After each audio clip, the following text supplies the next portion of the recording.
শুরু করেন একেবারে ছোটবেলা থেকে যেখান থেকে মনে আছে। আমার বাবা মা হচ্ছে কি ঢাকাতে থাকতো, আমি বাড়িতে থাকতাম গ্রামে। আমি গ্রামেই পড়াশোনা করতাম। আচ্ছা, বাবা মা ঢাকায় থাকতো আপনাকে গ্রামে রেখে? জি, কেন?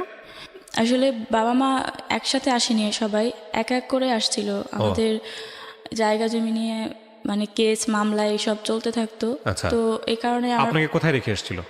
আমাদের বাড়িতেই। বাড়িতে বলতে আপনাকে কারো দায়িত্বে রেখে আসছে? না, আমাদের ঘরেই আমি থাকতাম। শুধু আপনি থাকতেন? জি। এটা কত বছর বয়সের গল্প? এটা ধরেন আমি যখন 2-3 এরকম সময়। একা একা? হ্যাঁ। রাতেও আপনি একা ঘুমাতেন? না, আমার আপার হচ্ছে গিয়ে পাশেই বিয়ে দেওয়া হয়েছে। আপনারা বড় আপাকে? হ্যাঁ। হ্যাঁ। তো ওখানে খাওয়া দাওয়া বা ওখানে রাতে থাকতাম, কিন্তু আমাদের বাড়ির দেখভাল বা আপনার দায়িত্ব হ্যাঁ। ছিল। তখন আপনি ক্লাস 2 তে পড়েন? জি। স্কুলে যেতেন ওই সময়টাতে? হ্যাঁ। স্কুলে যেতেন। বাবা মা তখন ঢাকায় ছিল? জি। মানে কেসের মামলা টামলা এইসবের কারণে জি। ধরা পড়ে যেতে পারে, এই কারণে তারা জি। ঢাকায় ছিল। আচ্ছা, কয় ভাই বোন আপনারা? 5 ভাই বোন। 5 ভাই বোন। আপনার পজিশন? আমি হচ্ছে 3 নাম্বার। 3 নাম্বার। ওকে, বলে যান তারপর। তো তারপরে হচ্ছে কি এর মধ্যে আমার পড়াশোনা এভাবে, তো আমার আব্বা আম্মার কাছে আমি আসা যাওয়া করতাম। তারপরে আমি যখন 4-এ উঠি তখন আমিও ঢাকায় চলে আসি। আচ্ছা। ঢাকায় চলে আসার পরে এখান থেকে আমি 7 পর্যন্ত পড়াশোনা করি। তারপরে আমি বাড়িতে চলে যাই, আমার আব্বা আম্মাও চলে যায়। চলে যাওয়ার পরে ওইখানে আমি অনেক কষ্ট মষ্টে ওইখান থেকে আইসা যেখানে আমরা ছিলাম সেখানে আইসা এইটা পরীক্ষা দিই। পরীক্ষা দেওয়ার পর 9 সালে আমি 8 পাস করি। আচ্ছা। তো তারপরে বাড়িতে যাওয়ার পরে আমার আব্বা যেটা বলে যে আমাকে মাদ্রাসায় দিবে। আমি 12 সালে হচ্ছে গিয়ে কওমি মাদ্রাসা থেকে কারিয়ানা পাশ করি। তো তারপরে যখন কারিয়ানা পাশ করি তখন এর মধ্যে আমার আব্বা হচ্ছে গিয়ে আমার চাচার জায়গা জমি বিক্রি করে দিবে। তো আমার চাচা আর ফুফি 2 জন মিলে তাদের জায়গা জমি বিক্রি করে দেবে, আমার আব্বাকে জানায়। তো আমার আব্বা তখন তো টাকা ছিল না, তো যেভাবেই হোক একজনের কাছ থেকে আপনার সুদের মাধ্যমে টাকা আনে। টাকা আইনা তারপরে ওই টাকা দিয়ে ওই জমিগুলো কিনে, আমার চাচার জমি আর হচ্ছে ফুফির।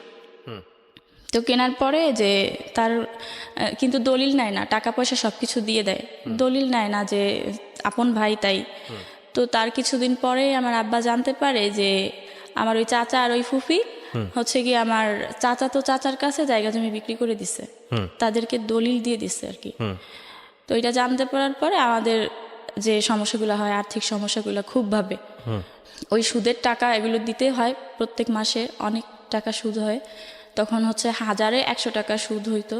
আচ্ছা। তো অনেক টাকা আইনা ওই জায়গা কিনছে, সেই টাকার সুদ দিতে দিতে হচ্ছে কি আমাদের আর্থিক অবস্থা এমন হয় যে আমাদের খাবারেরও প্রবলেম হয়ে যায়। যে এরকম একটা অবস্থা হয়, তখন তো ঘরে অনেক অশান্তি ঝগড়াঝাটি, সারাক্ষণই আব্বা আর মা হচ্ছে ঝগড়াঝাটি লেগেই থাকতো, আমি যেটা দেখতাম। তখন আমার বয়স তেমন না, 14-15 বছর এরকম। তো আমার আব্বা হচ্ছে গিয়ে মানে কয়েক জায়গা থেকে আমার দেখতে আসে, বিয়ের কথা বলে। তো বলে তো এই মুহূর্তে আর কি যেটা হয় যে আমার বিয়েটা হয় না, এই আর্থিক সমস্যাগুলো মানুষ দেখতে পায়। তারপরে আরো একটা সমস্যা দেখতে পাই, সেটা হচ্ছে যে আমার মা তো আমার কাছে ছিল না, তো এই জন্য আমি কোনো কাজকর্ম জানতাম না। আচ্ছা। বা আমি কোনো কাজকর্ম করতাম না, তাছাড়াও আমি দেখতে কালো। তো সবকিছু মিলে আর কি আমার বাবা বিয়েটা অনেক, হয় না। হ্যাঁ আমার বাবা অনেক ঋণ হয়ে গেছে, এটাও জানতে পারে সবাই। তো এটা জানতে পারার পরে আমার যেখান থেকে দেখতে আসে দেখে যায়, কিন্তু আসলে কিছু হয় না। তো আর আমার ওই চাচি যে ছিল আর কি, ওই চাচি হচ্ছে সেই যারা দেখতে আসতো তাদের বাড়িতে পর্যন্ত চাইতো। আচ্ছা। তাদের বাড়িতে গিয়ে বলে আসতো যে মেয়ে তো কোনো কাজ জানে না, বা মেয়ে কিন্তু অসুস্থ, হ্যাঁ মেয়ে কিন্তু হচ্ছে গিয়ে এরকম পড়াশোনা করে নাই কিছু। তো এরকম বলার পরে আর কি হতো না। তো এই নিয়ে আমার মা অনেক সময় দেখতাম আমার সাথে খারাপ ব্যবহার করতো। আমার কোনো দোষ ছিল না যদিও। তো আসলে দোষ হচ্ছে এটাই যে আমাদের আর্থিক সমস্যা ছিল। তো মা এরকম বলতো। তারপরে একদিন আমি জানতে পারছি, মা বলছে যে আমি আমি হইছি পারে নাকি মা অনেক কান্নাকাটি করছিল, কারণ আমি হইছি পারে নাকি বোঝা গেছে যে আমি কালো হব। তো আমার ভাই বোন কেউ কালো নাই, তো আমি কালো হইছি এটা দেখার পর নাকি আমার মা কান্না করছিল, কাঁদছিল, এটা আমার একদিন বলছে। বলার পরে যখন বিয়েগুলো ভেঙে যাচ্ছিল তখন আমার মা ওইভাবেই আমার বুঝাইতে চাইতেছিল যে তুই কালো হয়েছিস সে কারণে? হ্যাঁ, আমি কালো হয়েছি সেই কারণে। তো এটা যখন আমি বুঝতে পারি তখন আমি আসলে বাড়ি থেকে চলে আসতে চাই। কিন্তু বাড়ি থেকে চলে আসবো, আমি ওই সময় এটা বুঝতাম না যে আমি যে মাদ্রাসা নিয়ে পড়াশোনা করছি, এখানে তো কোনো সার্টিফিকেট নাই বা এই পড়াশোনার কোনো মূল্য নাই, বা এটা দিয়ে যে আসলে আমি আর কোনো কাজকর্ম করতে পারবো না বা চাকরি বাকরি করতে পারবো না, এটা কোনো সার্টিফিকেট হয় না, এটা আমি তখন বুঝতাম না। তো তারপরে 12 সালের শেষে সর্বপ্রথম আমার ঢাকায় আসা। আমার মা যেখানে ছিল ঢাকাতে, সেখানে একটা মেয়ের সাথে আমার পরিচয় ছিল। তো ওই মেয়ের মাধ্যমে আমি ঢাকায় আসি, ওর সাথে ফোনে কথা বলছিলাম। তো তারপরে ওর কাছে ঢাকায় আসি। তো আসার পরে সর্বপ্রথম আমি ঢাকায় আসার পরে ওর সঙ্গে, ঢাকায় আপনি আসলেন কত বছর বয়সে? কোন ক্লাসে পড়েন তখন? যখন আমি কারিয়ানা পাশ করছি আমার বয়স 15 থেকে 16 বছর হবে। এটা কি আপনি ফ্যামিলির সঙ্গে আসলেন না একা একা? না, আমি একা একাই। একা একা কেন আসলেন ঢাকাতে? আপনি বলে এসেছিলেন যে আমি ঢাকায় যাচ্ছি? হ্যাঁ, বলে আসছি আমার মাকে। আমাকে অনুমতি দিয়েছে? অনুমতি বলতে, মা তো যতই গরিব হোক তারা তো আসলে চায় না, কিন্তু ওই সময় দিতে বাধ্য, দিতে হবে বা আমি যাব এটা মানতে হবে। তখন বয়স এরকমটা। কত আপনার আনুমানিক? 16 বছর। 16 বছর বয়সে আপনি ঢাকায় আসতেছেন। আপনার বাবা কোথায়? যে আমার বাবা বাড়িতেই। আপনার বড় যারা ছিল তারা বোন না ভাই? সবার বড় ভাই, সে ঢাকাতে। তার সাথে আমার কথা হয়েছিল এই বিষয়ে। তার কাছেই আসতেছেন আপনি? না, তাহলে তার সাথে কথা হয়েছিল যে ওই যে মেয়েটার কথা বললাম, ওই মেয়েটা হচ্ছে মেঘনা লাইফ ইন্স্যুরেন্সে চাকরি করতো।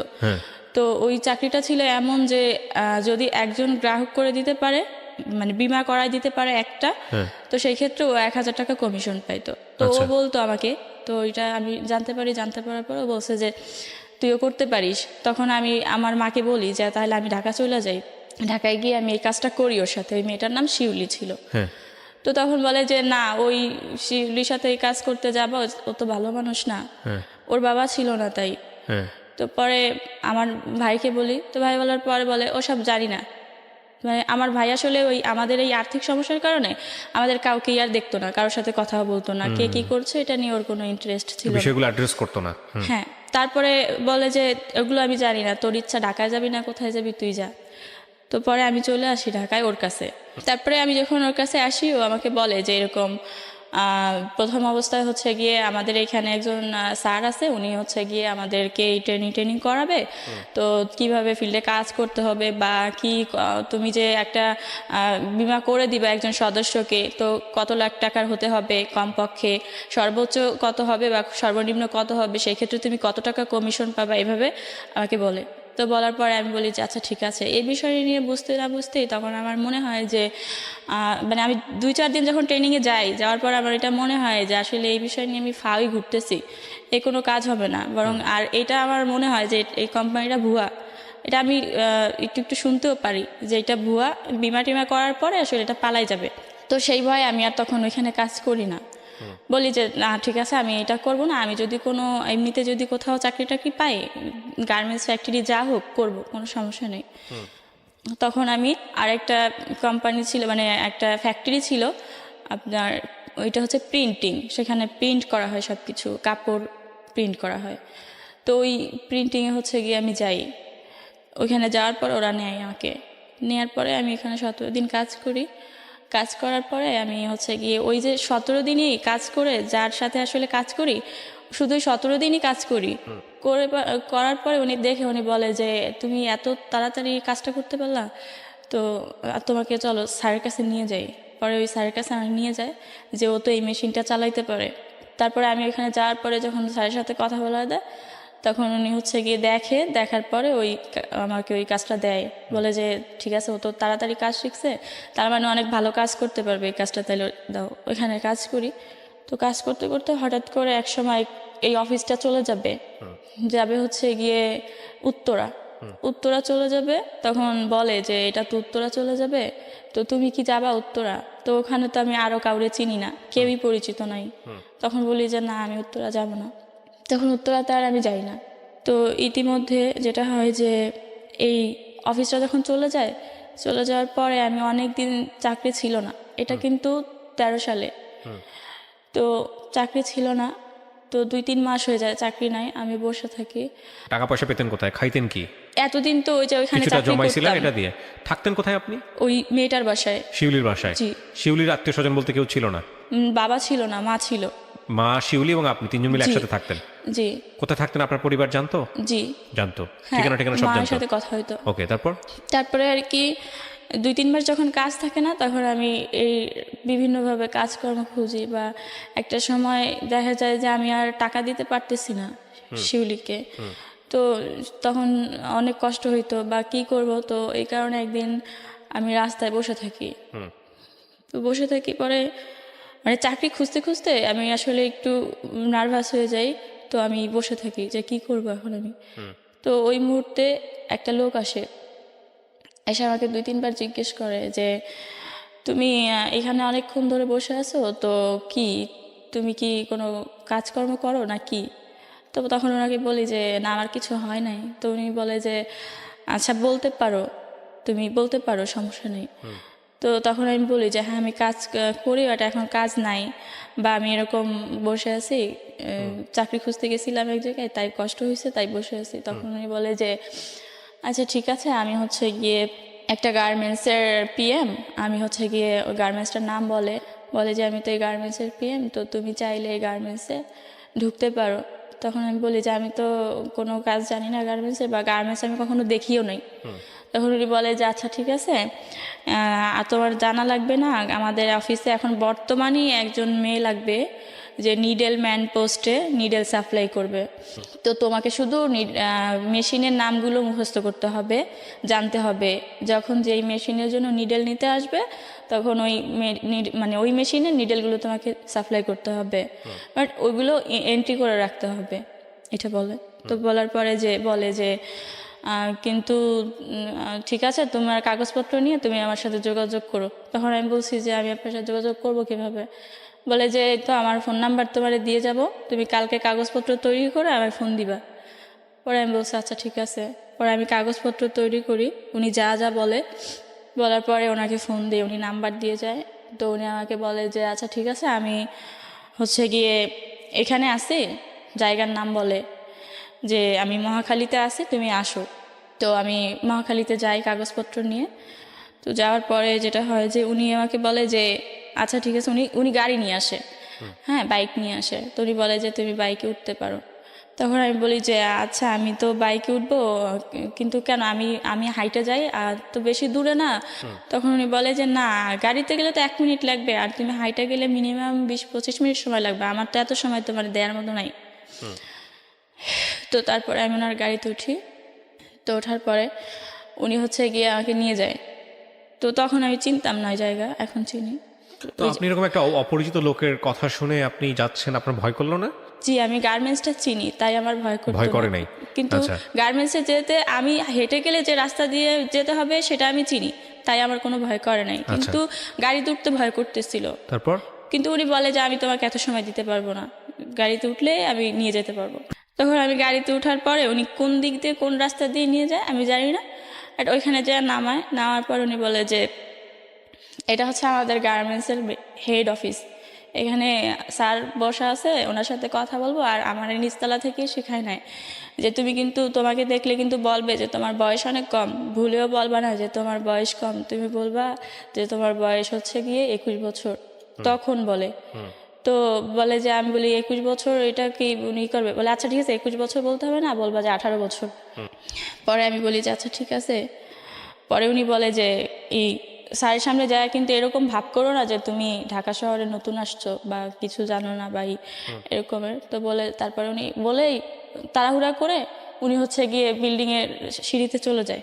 যখন উনি সিঁড়িতে চলে যায় তখন আমি খেয়াল করি যে আমি ভয় পাইতেছিলাম উঠতে, কিন্তু আশেপাশে খেয়াল করে দেখি যে সবাই আমার দিকে তাকায় আছে। তো আমি ভাবি যে সবাই তাকায় আছে কেন, তখন আমিও ভয় পাই বা লজ্জা পাই, আমিও উঠে যাই। আমি কিছুই বুঝতে পারি না তখন, শুধু এইটাই বুঝতে পারি যে সবাই আমার দিকে কেন তাকায় আছে। সবাই তাকায় ছিল কেন? তাকায় ছিল কারণ ওটা তো আসলে কোনো অফিস না, ওটা ছিল হচ্ছে গিয়ে মানে কোনো হাউস। আচ্ছা, ওনারা ওই জন্য তাকায় ছিল, কিন্তু আমি তো তখন ওটা জানতাম ওটা না। বুঝতেন নাই, মানে সবাই আপনার দিকে কৌতূহলী চোখে তাকায় আছে। জি। সবাই এটা জানতো কিন্তু আপনি জানতেন না? আমি জানতাম না।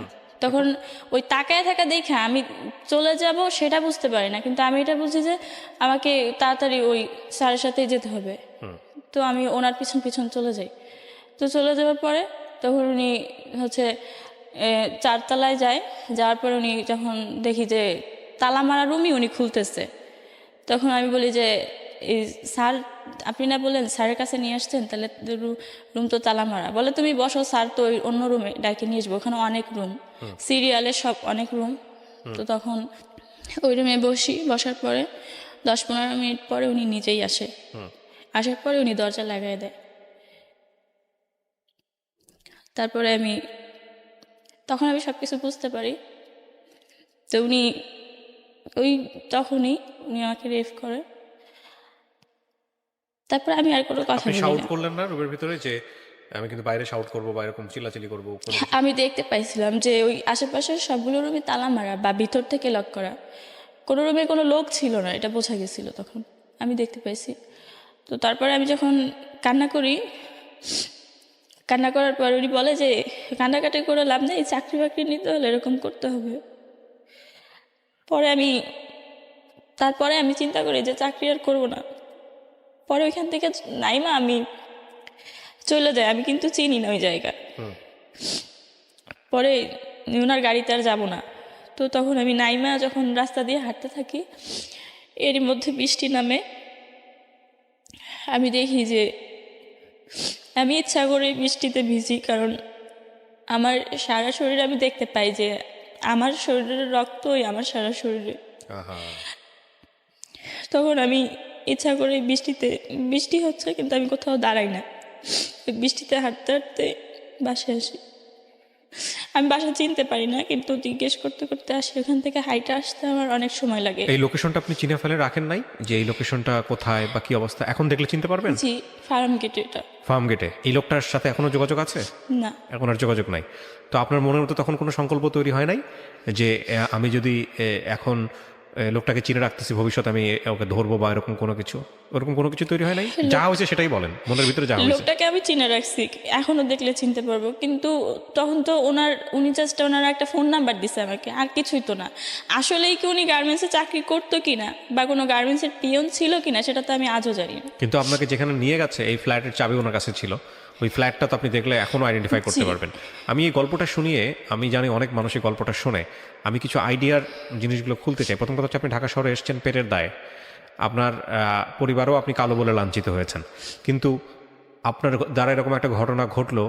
ঢাকা শহর একটা আজব শহর, বিশেষ করে যারা নতুন আসেন এখানে, তাদের জন্য 2-4-5 বছর লেগে যায় শুধুমাত্র এই শহরটা বুঝতে, শহরের মানুষদেরকে বুঝতে। তারপরেও অনেকে বুঝে উঠতে পারে না।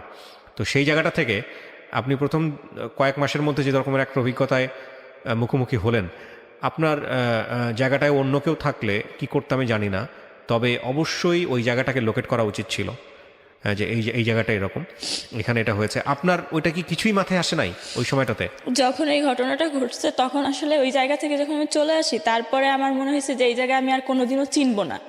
কিন্তু এখন আমি চিনি, কারণ তারপর তো আমি অনেকবার গেছি ওই জায়গায়, বা ওই জায়গাটা এখনো পর্যন্ত দেখলে তাকায় থাকি। কিন্তু তখন আমার এটা মনে হয়েছে যে এই জায়গা আমি আর চিনবো না। তারপরে বাড়িতে আসলেন, আসার পরে বাসায় ওই সময়টাতে মনে হয়েছে কি পুলিশের কাছে যাব বা পুলিশের কাছে গিয়ে কমপ্লেন করবো, এরকম কোনো কিছু কি মনে হয়েছে? না, মনেই হয় নাই, একবার মনে হয়নি। কারণ তখন আমি এত কিছু বুঝি না, আর তাছাড়া এটা বুঝি যে এই বিষয় নিয়ে কারো কাছে যদি কিছু বলি আমার হয়তো আরো সমস্যা বাড়বে, কমবে না, বা বলার মতো হয়তো কেউ এখানে আমার নাই যে বলবো। পয়েন্ট করবেন এই জিনিসগুলা।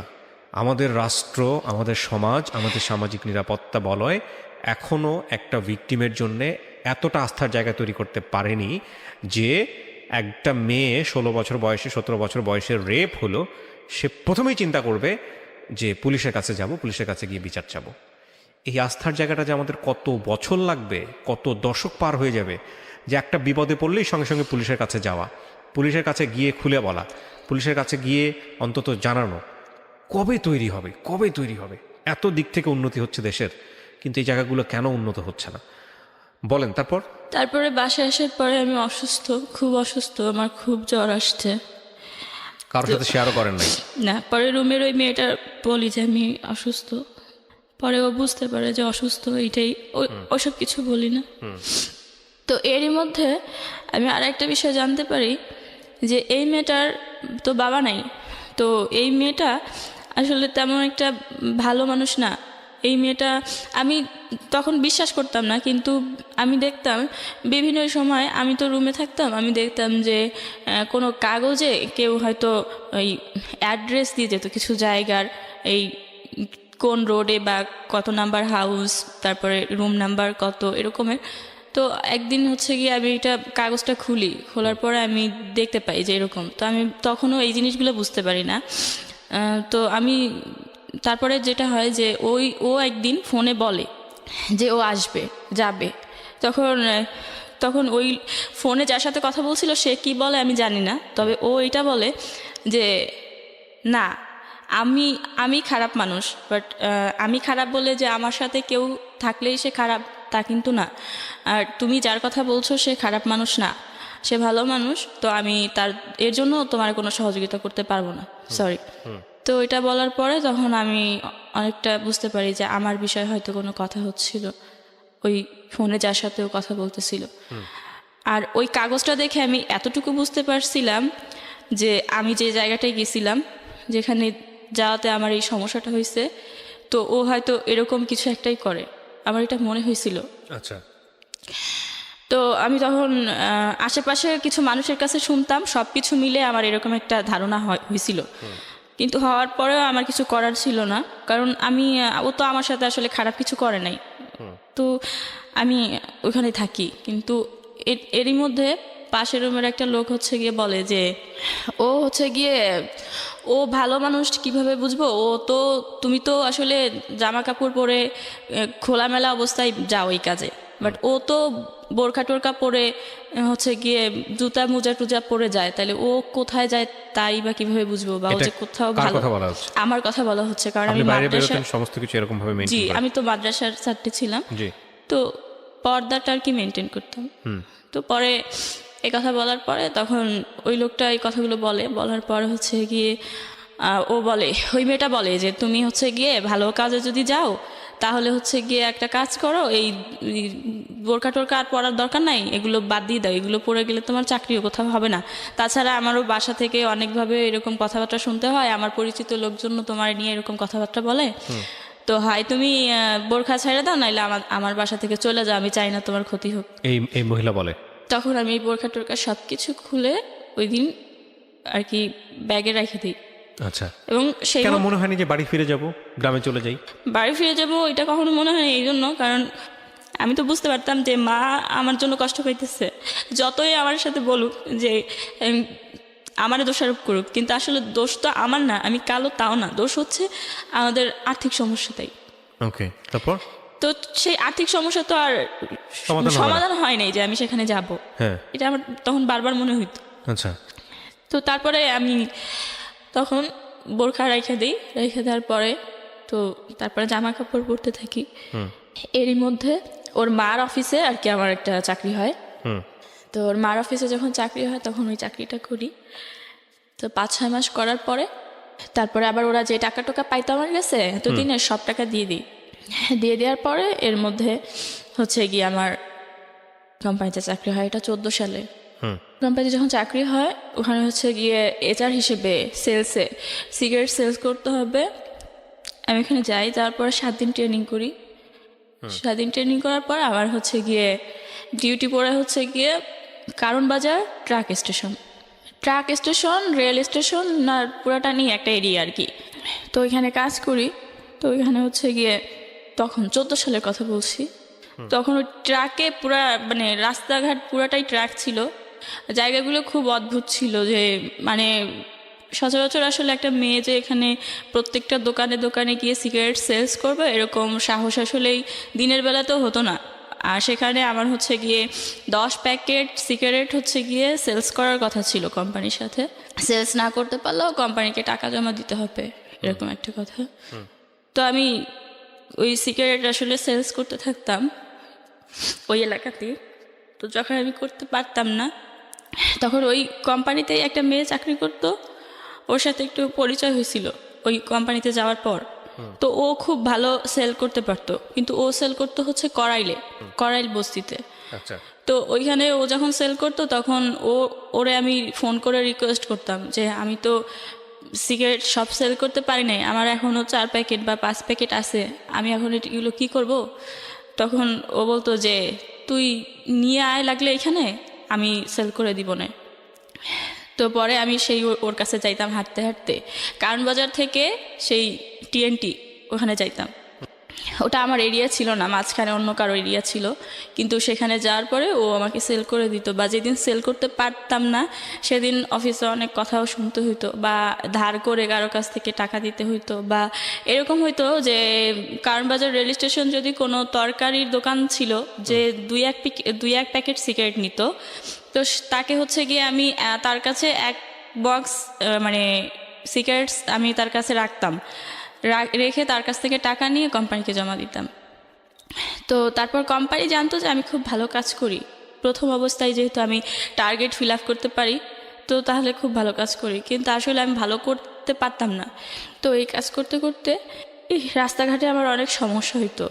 কারণ বাজার অনেক সময় দেখা যেত যে আমি সিগারেট সেল করতে পারি নাই, 8টা-9টা বেজে যাইতো রাত, আমি টাকা ম্যানেজ করতে পারি নাই। তো সেই ক্ষেত্রে দেখা যেত যে রাস্তাঘাটে অনেক ছেলেরা আটকাইতো, যে আমার সিগারেটের নাম ছিল হচ্ছে রেলি আর ম্যারিস। তো বলতো যে যে এই রেলি আসো খেলি, এগুলো সেল করার তোমার দরকার নেই, এরকম বলতো। তখন পরে আমি ভাবি যে এই কাজগুলো আর করবো না, আমি এই সিগারেট সেলস করার প্রয়োজন নেই। তো একটা কথা বলি নাই, সেটা হচ্ছে যে আমি ঢাকাতে আসার আগে থেকেই, আমি যে 12 সালে ঢাকায় আসি, এর আগে আমার মা যখন ঢাকায় থাকতো তখন আমি আসতাম ঢাকাতে, তখন আমি হচ্ছে 7 বা 8-এ পড়ি এরকম। তো তখন একটা ছেলে আমার পছন্দ করতো, ওই মা যেখানে থাকতো ওইখানে, কিন্তু ওই ছেলেটা হচ্ছে গিয়ে হিন্দু। ছেলেটা আমার পছন্দ করতো ওই জন্য যে ওই যে আমি মুসলমান ধর্মের মেয়ে, বা আমি ঠিকভাবে পর্দা করতাম এইটার কারণে। তো ওই ছেলেটা আমার পছন্দ করতো এই কারণে। তো ওইটা আমারও একদিন বলে। তারপরে আমি যখন 8 পাস করে যে বললাম যে কারিয়ানা পাস করার পর যখন ঢাকায় আসি, তারপরে একদিন ওনার সাথে আমার দেখাও হয়। উনি তখন আমার বলে যে উনি আমার পছন্দ করতো বা করে, বা আমি হচ্ছে গিয়ে উনি মুসলিম হবে, যদি কখনো আমি ওনাকে বিয়ে করি উনি মুসলিম হবে, এরকম বলে। তো যখন এই যে আমি সিগারেট কোম্পানিতে চাকরি করি, সিগারেট সেলস করতাম, এই মুহূর্তে যখন আমি এই সমস্যাগুলো ফেস করতাম, তখন আমার এটা মনে হয়েছিল যে যদি ওই ছেলেটা আমাকে বিয়ে করে বা যদি ও মুসলমান হয়, তাহলে আমি ওকে বিয়ে করব, সেটাই হয়তো সব থেকে ভালো হবে। ওকে বিয়ে করে লাগলে চাকরি করব বা কাজকর্ম করব, কিন্তু আমি আর একা একা কিছু করতে পারতেছিলাম না। তো তখন আমার বয়স 17 বছর, আর তখন ছিল 15 সাল।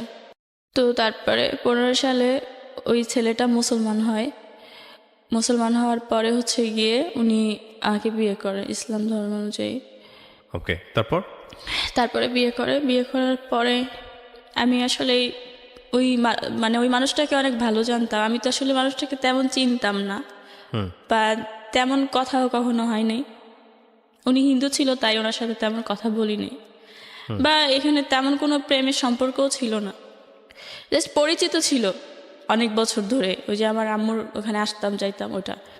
তো তারপরে বিয়ে করার পর যেটা দেখি যে উনি হচ্ছে গিয়ে গাঁজা খাইতো, তারপরে উনি হচ্ছে গিয়ে ইয়াবা খাইতো, এগুলোর নাম টাম তো আমি তখন জানতাম না, বাট এরকম কিছু খাইতো। তো গাঁজাটা হচ্ছে গিয়ে উনি রেগুলারই মনে হয় 2-3 বার খাইতো। এটা আমি খুব ভালোই দেখতাম যে আমার ঘরে বসে বা এইভাবেই উনি খাইতেছিল।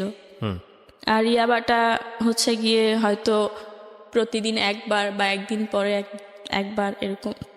আচ্ছা, তো ওই গাঁজা আর ওই ইয়াবা খাইতো। তো উনি আপনার হচ্ছে বাড়ির গিয়ে, লোকজন অনুমতি দিয়েছিল আপনাকে ছেলেটাকে বিয়ে করার? আমি সেরকম কিছু বলি নাই, শুধু বলছিলাম কাউকে না জানিয়ে বিয়ে করেছেন আপনি? আমার আম্মুকে বলছিলাম, আচ্ছা। শুধু বলছিলাম যে এরকম। তো আম্মু ওই হিন্দু দেখে আর কি বলছিল যে এটা করিস না। তারপর যখন দেখি যে এরকম সমস্যা, উনি প্রত্যেকদিন এই গাঁজা টাজা এরকম খাইতো, বা উনি কাজকর্ম করতো না কোনো। যা কাজকর্ম করতো আসলে উনি তা ওনারই লাগে।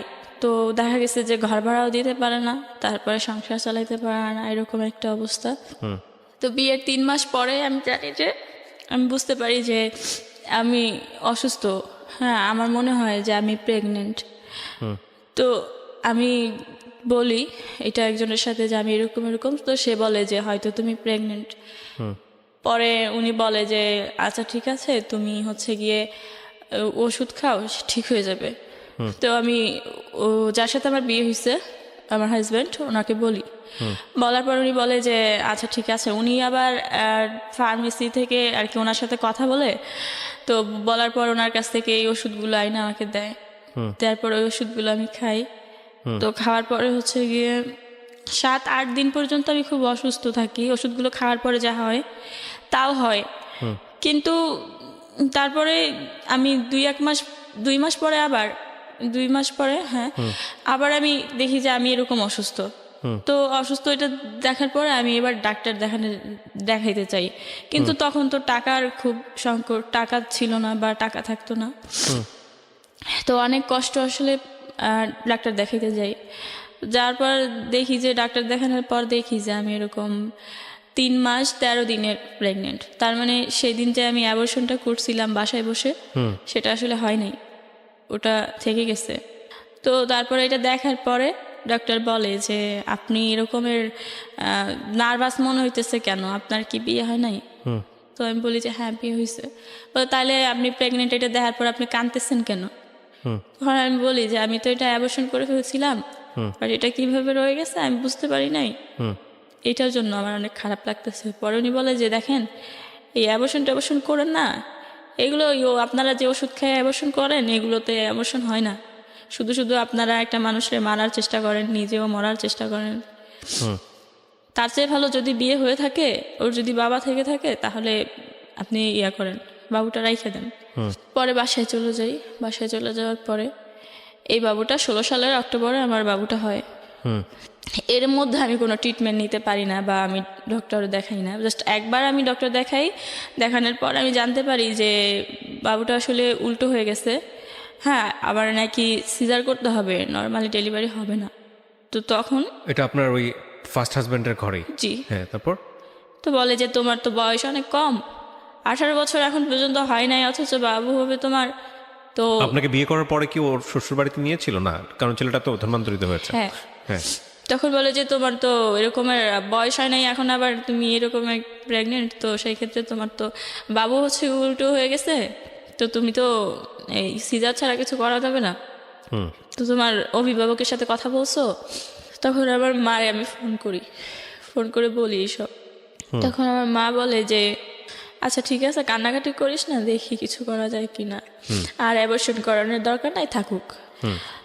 ডেলিভারির 1 মাস আগে আমার কাছে আসার পরে আম্মা হচ্ছে গিয়ে কিছু টাকা নিয়ে আসে, যে যদি মানে আর কিছু না হোক, ওর তো বাঁচাইতে হবে। যদি ডেলিভারি যদি কিছু না হয় বা যদি হসপিটালে নিতে হয়, সেক্ষেত্রে তো টাকা লাগবে। আর উনারা তো আসলে যা বলাই হয়েছিল যে টাকার জন্য, যে টাকা আমাদের কোনো টাকা নাই বা এরকম সমস্যা।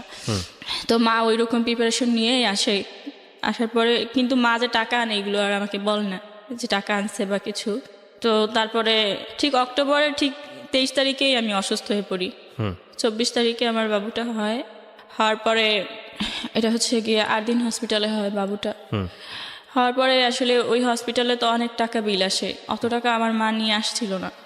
ওখানে প্রায় 35। জামাই কি করতো তখনও উনি ওই একটা কোম্পানিতে, যে ফুজি ফিল্ম কোম্পানি ছিল, ওই কোম্পানিতে ডেলিভারি ম্যান হিসেবে কাজ করতো। আচ্ছা।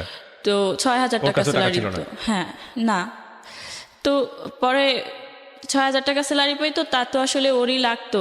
মাস শেষে দেখা গেছে যে ঘর ভাড়াটাও দিতে পারতো না ঠিক মতো। তো পরে আমি এভাবে সেভাবে ঋণ করেই সংসার চালাই বাড়ি থেকে। পরে এইভাবে সেভাবে যখন যেখান থেকে পারতাম এভাবে টাকা এনে সংসার চালাইতাম। তখন তো আমার চাকরিও করা চলবে না বা করতে পারতাম না, এরকম আমি। তো দেখা গেছে যে আমার ওই হাজব্যান্ড আর কোনো টাকা ম্যানেজ করতে পারে না। হসপিটালে বিল আসে 35,000 এরকম। তো পরে আমার মাও এত টাকা নিয়ে আসছিল না। তখন আসলে ওই টাকার জন্য আমার ভাইয়ের কাছে বা আমার আব্বার কাছে বলে যে এরকম, তো টাকার জন্য এখন ওরে ছাড়াই নিতে পারবো না বাড়িতে, বাসায় বা এরকম। পরে বাড়ি থেকে টাকা এনে দেয় আমার আব্বা, মানে টাকাটা পাঠায়, সেটা ছিল আসলে লাভের উপরে টাকাটা। মানে সুদের উপর টাকাটা নেয়? হ্যাঁ, আনার পরে আইনা ওই টাকাটা দিছে। তারপরে ওইখান থেকে আমার সারে আনছিল 35,000 টাকা দিয়ে হসপিটাল থেকে। তো আনার পরে বাসায় আনছে।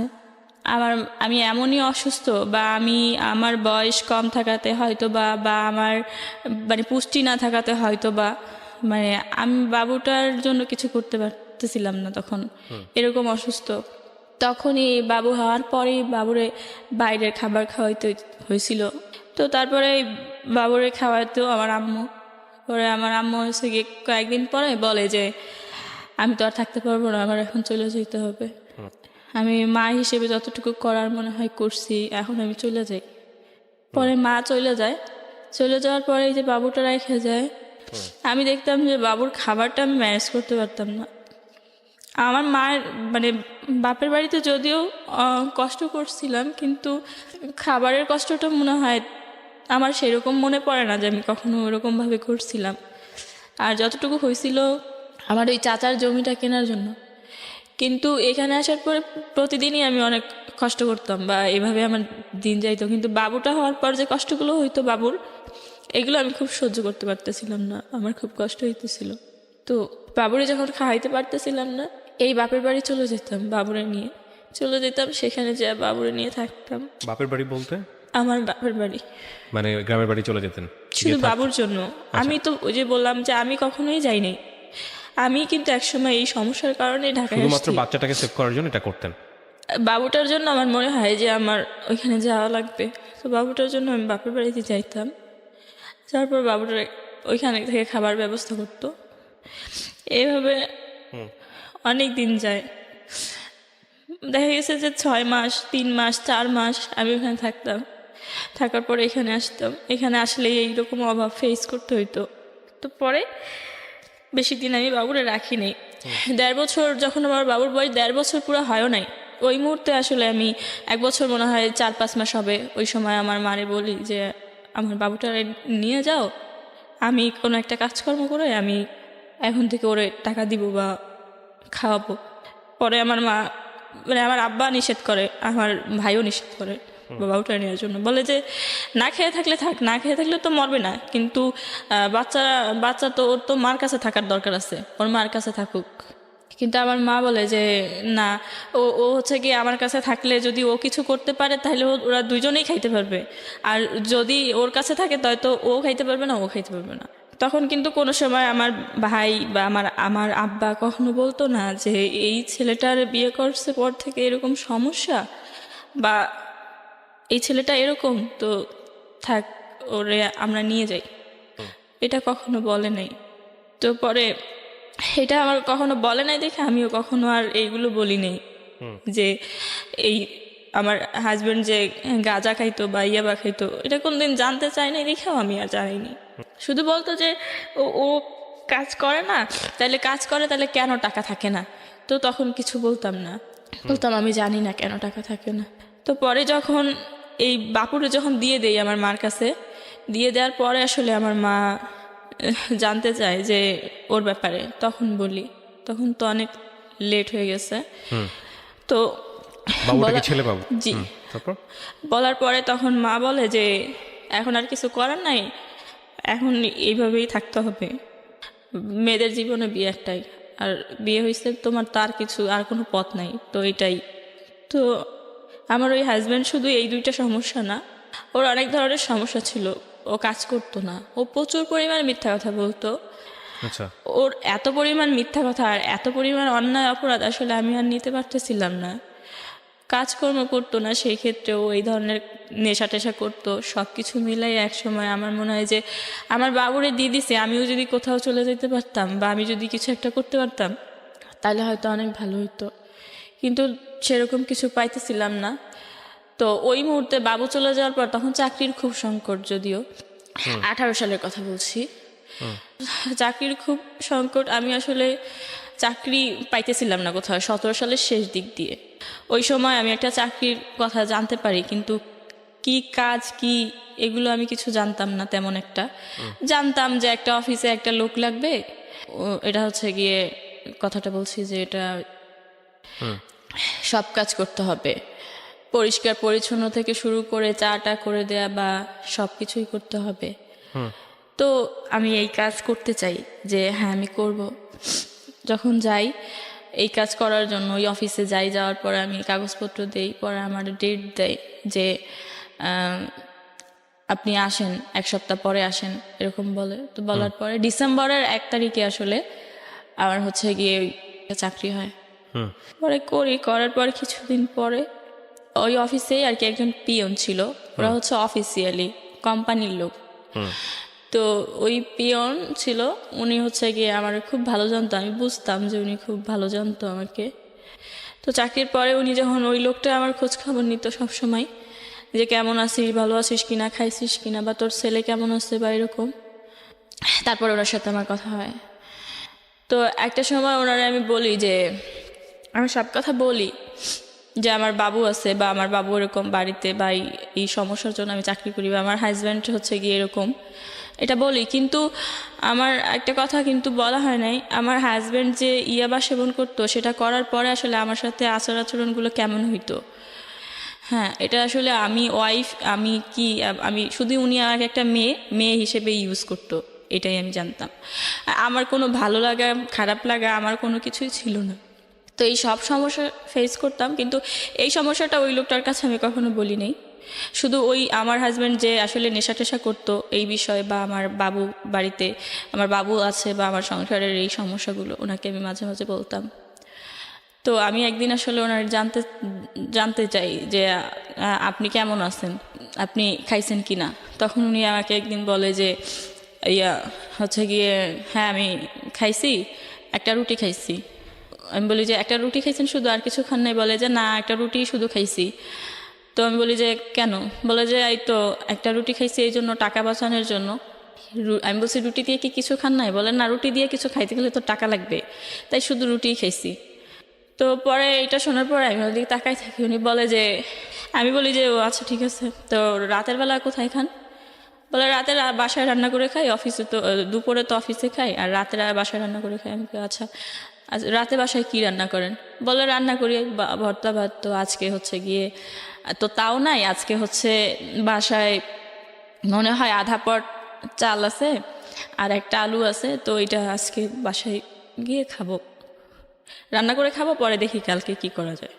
তো এটা বলার পরে আসলে আমি ওনার দিকে তাকাই থাকি যে উনি দেখতে শুনতে এরকম একটা মানুষ, বোঝাই যাচ্ছে না যে ওনার উপরেও এই আর্থিক সমস্যাগুলো ভর করছে বা উনি এরকম সমস্যার মধ্যে আছে, কিভাবে এটা সম্ভব? তো উনি কি আমার দেখে বুঝতে পারতেছে যে আমি কেন খাইনি? পরে ওনার ওই কথাগুলো শুনে আমার মনে হয় যে আমিও তো এইরকম সমস্যায় ফেস করি, কিন্তু মানে নিজের মতো একজনকে পাওয়া গেল এরকম একটা অবস্থা। কিন্তু কখনো কাউকে বলি না, বা হয়তো আমাকে দেখলে বোঝা যায় না, যেমনটা আমি দেখতেছি যে ওনাকে দেখলে বোঝা যায় না। তো আসলে কি এরকম মানুষ আরও অনেক আছে এরকম আমি ভাবি। কারণ হচ্ছে আমি যে 5 বছর যে এই যে কষ্টগুলো ফেস করতে থাকি, বা আমি যে আসলে আর্থিক সমস্যার জন্য কখনো কখনো না খেয়ে থাকি, বা এই যে এত কিছু করি, এই কোনো কিছুই কখনো কারোর সাথে বলি নাই। তো এটার জন্য ওনার দিকে তাকাই আসলে আমি ওইগুলো ভাবতে থাকি, বা আমার তখন কান্না চলে আসে যে এরকম মানুষও হয়তো আমার মতো আছে। তো এটা ভাবার পরে তখন তার আধা ঘন্টা পরে আমি আসলে আমার কাছে শুধু 100 টাকাই ছিল।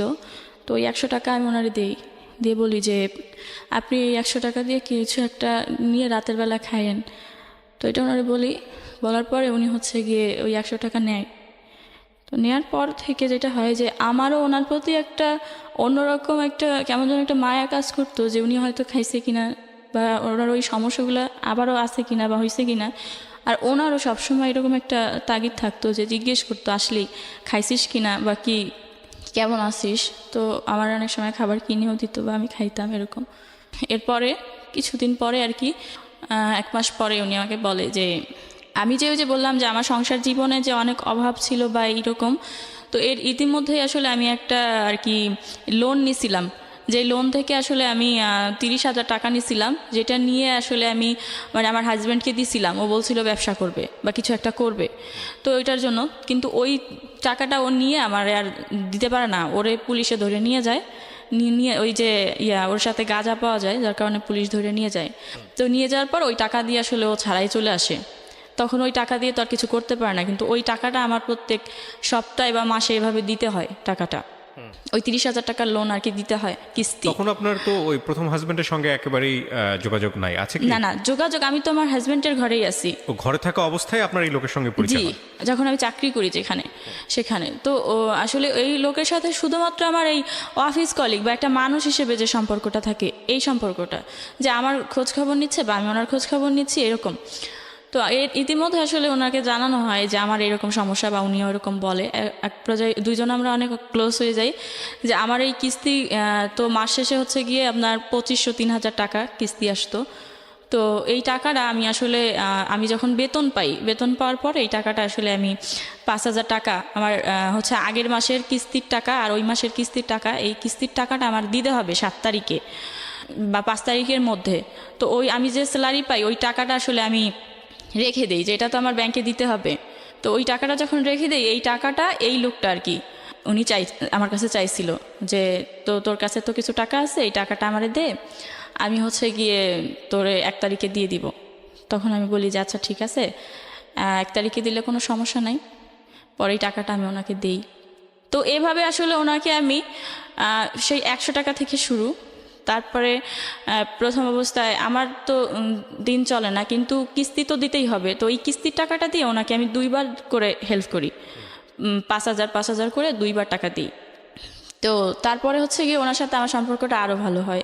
যখন ওনার 2বার করে আমি 5,000 করে টাকা দিই, তার দেওয়ার পরে এক সময় আমি আমারই আসলে অনেকভাবে, মানে ওই যে রুম ভাড়া আমার হাজব্যান্ড তো দিত না দেওয়ার কারণে ওরা অনেক চাপ দেয়, বা আমি যে একজনের কাছ থেকে টাকা না যে সংসার চালাইছিলাম সেই টাকার জন্য আমারে চাপ দেয়।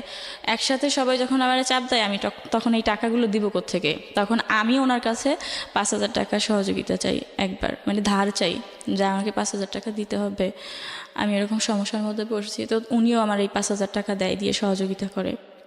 তো উনি যে আমার কাছ থেকে যে টাকাগুলো নিচ্ছিল সেগুলো কিন্তু উনি দিয়ে দিছিল, কিন্তু আমি যে ওনার কাছ থেকে 5,000 টাকা নিয়েছিলাম ওই টাকাটা আমি আর দিতে পারতেছিলাম না। টাকাটা দিতে পারতেছিলাম না, কিন্তু ওনার সাথে আমার খুব ভালো সম্পর্ক হয়ে গেছিলো। সম্পর্কটা ছিল এরকম, আমার সব সমস্যার কথা যখন ওনাকে বলার পর ওনার মনে হয় আমার প্রতি একটু মায়া কাজ করে। তো উনি আসলে আমার খোঁজখবরগুলো নিচ্ছিল, ঠিক এইরকম সম্পর্কটা। এবং তার সাথে সাথে বন্ধু হিসেবেও কেমন যেন আমার অনেক বেশি কেয়ার করতো। কিন্তু ওনার আর আমার বয়সের সাথে মানে 12-13 বছরের ডিফারেন্স। তো উনি আমি ওইভাবেই নিতাম যে উনি তো সব কিছু বোঝে, জানে, বা উনি আমার থেকে অনেক বড়। সেক্ষেত্রে উনি যা বলতো, যেভাবে বলতো সেভাবেই আমি করতাম, বা আমি ওনার কথাগুলো আসলে উপদেশ হিসেবেই নিতাম। তো একটা সময় আমি ওনার টাকাটা যখন দিতে পারি না, ইতিমধ্যে আসলে আমি জানতে পারি যে অফিসে আসলে সবাই এরকম বলাবলি করে যে ওই পিয়নের সাথে ওই মেয়েটার হচ্ছে গিয়ে এরকম একটা সম্পর্ক, বা হয়তো বা কোনো একটা সম্পর্ক, বা এরকম। তো এটা শোনার পরে আমি আমার কথা চিন্তা করি না, আমি চিন্তা করি যে উনি একটা, সবাই ওনাকে চিনে বা অনেক দিন ধরে চাকরি করে বা এরকম, তো ওনার মান সম্মানটা আমি কেন নষ্ট করব? এই কথাটা যেহেতু আমি জানতে পারছি, তো সেই ক্ষেত্রে আমি আগে ভাগে চলে যাই। এই কথাটা আমি ওনারে বলিও নাই, আজকে হয়তো উনি জানতে পারবে। তো আমি তখন আর কি ওইখান থেকে চাকরিটা ছাইরা চলে আসি, কিছুই বলি না, জাস্ট আমি ওনাদের জামা কাপড়গুলো খুলে আমার জামা কাপড় পরে চলে আসি। তো চলে আসার পরে তারপরে আর কি ওনার সাথে আমার ফোনে কন্ট্যাক্ট হতো। তো এর মধ্যে উনি আমারে জানাইছে, তার 1 মাস পর জানাইছে যে আমার তো কিছু টাকা লাগবে, আমি তো টাকা দিছিলাম তোরে, এখন তো আমার রুম ভাড়ার জন্য চাপ দিতেছে। তো পরে আমি ওই টাকাটা আমার চাচাতো ভাইরে বলি যে আমার আবার হচ্ছে গিয়ে কিছু টাকা দেন ধার, আমি দিয়ে দিব। তখন আমার চাকরি ছিল তো অন্য জায়গায় আর কি। তখন আমি ওই ভাইয়ার কাছ থেকে 3,000 টাকাই ওনার আমি দেই, আবার উনি আমার কাছে 2,000 টাকা পাইতে যায়। তো তারপর থেকে আসলে আমি যে জায়গায় ওনার জন্য যে চাকরিটা ছাইড়া দিয়ে যখন আইসা অন্য জায়গায় চাকরি নিই, ওই চাকরিটা নেওয়ার পর ওই চাকরিটা আমি 2 মাসের বেশি আর করতে পারি না। তো করতে পারি না পরে ওই চাকরি আমার চলে যায়, আমি আর কোথাও চাকরি পাচ্ছি না, কিন্তু আমার সমস্যাগুলো থাইকেই যাচ্ছে। ওই যে ব্যাংক লোন আমি দিতে পারতেছি না, তো উনি আমাকে প্রত্যেক মাসেই এই 3,000 টাকা ব্যাংক লোন হচ্ছে গিয়ে সহযোগিতা করতো। তো করতে করতে একটা সময় দেখা গেছে 3-4 মাস হয়ে গেছে, এভাবে ওনার কাছ থেকে অনেক টাকা নেওয়া হয়ে গেছে, কিন্তু আমি 1 টাকাও দিতে পারতেছি না বা দেই নেই। কিন্তু সম্পর্কটা আসলে এভাবে টাকার জন্য হয়তো নষ্ট হয় নাই।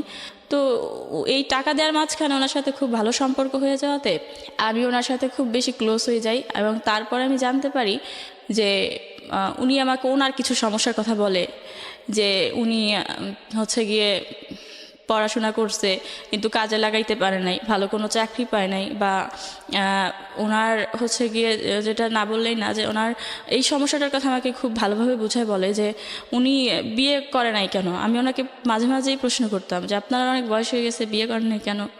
তো বলে যে বিয়ে তো করি নাই এইরকম সমস্যার জন্য। তো সমস্যাটা কি একদিন উনি আমাকে বলে যে আমার তো এরকমের আমার শারীরিক সমস্যা, আসলে আমার সমস্যাটা খুব গুরুতর, এরকম অনেকবারই বলে, কিন্তু আমি আসলে বুঝতে পারি না, মানে কখনো বোঝারও চেষ্টা করিনি যে আসলে কি সমস্যার কথা বলে। আর আমার যে সমস্যাটা হয়তো, যে বলছিলাম আমার হাজব্যান্ড হচ্ছে গিয়ে ইয়াবা খাইতো, আমি যখন জানতাম আমার হাজব্যান্ড হচ্ছে গিয়ে তখন চাকরি করতো, কোম্পানির নাম জি, ওই কোম্পানিতে যখন চাকরি করতো উনি হচ্ছে গিয়ে চিটাগংয়ে যাইতো ডেলিভারি দিতে।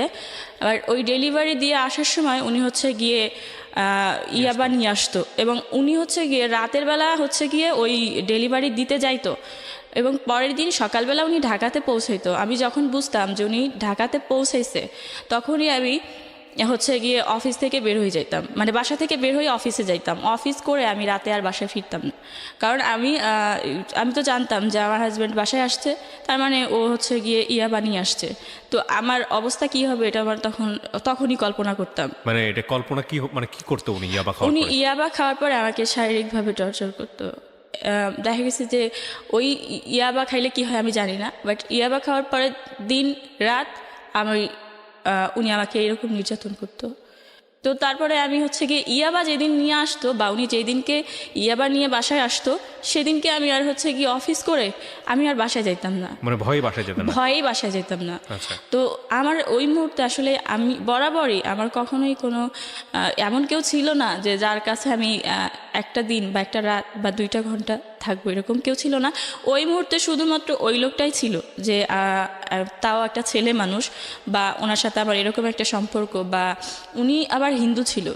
তো আমি আসলে উনি আমার সব কিছু জানতো, কিন্তু এই বিষয়টা আমি ওনার বলি নাই যে আমার হাজব্যান্ড যে এই নিয়ে আমাকে টর্চার করে, বা এই জন্য আমি বাসায় যাব না। হ্যাঁ, অনেক সময় আমি রাস্তায় বসে থাকতাম যে আমি যাব না বাসায়, তো উনি বলতো যে আরে মারবে না, বা তোর কিছু বললে আমি দেখবো না, তুই যা। কিন্তু আমি ওনাকে বলতাম না যে আসলে সমস্যাটা কি। তো পরে একটা দিন এমন হয় যে আমি হচ্ছে গিয়ে উনি যখন সকালে আসে, ওই দিন আমার অফিস বন্ধ, কিন্তু আমি বলি যে আমার অফিস খোলা। তখন আমি গুলশানে চাকরি করি একটা চেকপোস্টে, তো ওখানে ওই চাকরিটা করি, বাট ওই দিনকে আমার অফিস বন্ধ ছিল। কিন্তু আমি বলি যে আমার অফিস আছে, এটা বলে সকালবেলা আমি বাসা থেকে বের হয়ে যাই, কারণ আমার হাজব্যান্ড সকালবেলা আসবে। তো বের হয়ে যাওয়ার পরে সকাল থেকে দুপুর পর্যন্ত আমি হচ্ছে রাস্তায় বসে থাকি। তো বসে থাকার পরে তখন আমার প্রচুর পরিমাণ ক্ষুধা লাগে, আমার কাছে কোনো টাকাও ছিল না, 20 সালের কথা বলছি। তো তখন আমি হচ্ছে গিয়ে বলি যে আমি আর বাসায় যাব না, এখানে বসে থাকবো সারাদিন। বাট রাতের বেলা কোথায় যাব এটা নিয়ে আমি খুব টেনশনে ছিলাম। তো আমার কাছে কিছু ছিল না টাকা টোকা। আমি দুপুর পর্যন্ত যখন রাস্তায় বসে থাকি, তখন আমার এই লোকটার কথা মনে পড়ে যে ওনাকে একটা ফোন করি বা বলি, তো যে আমি রাস্তায়। তো আমি ওনার ফোন দিয়ে বলি যে আমি এরকম বাইরে আছি। তো উনি আসে আমার সাথে রাস্তায় দেখা করার পর বলে যে তুই তাইলে আমার বাসায় আয়।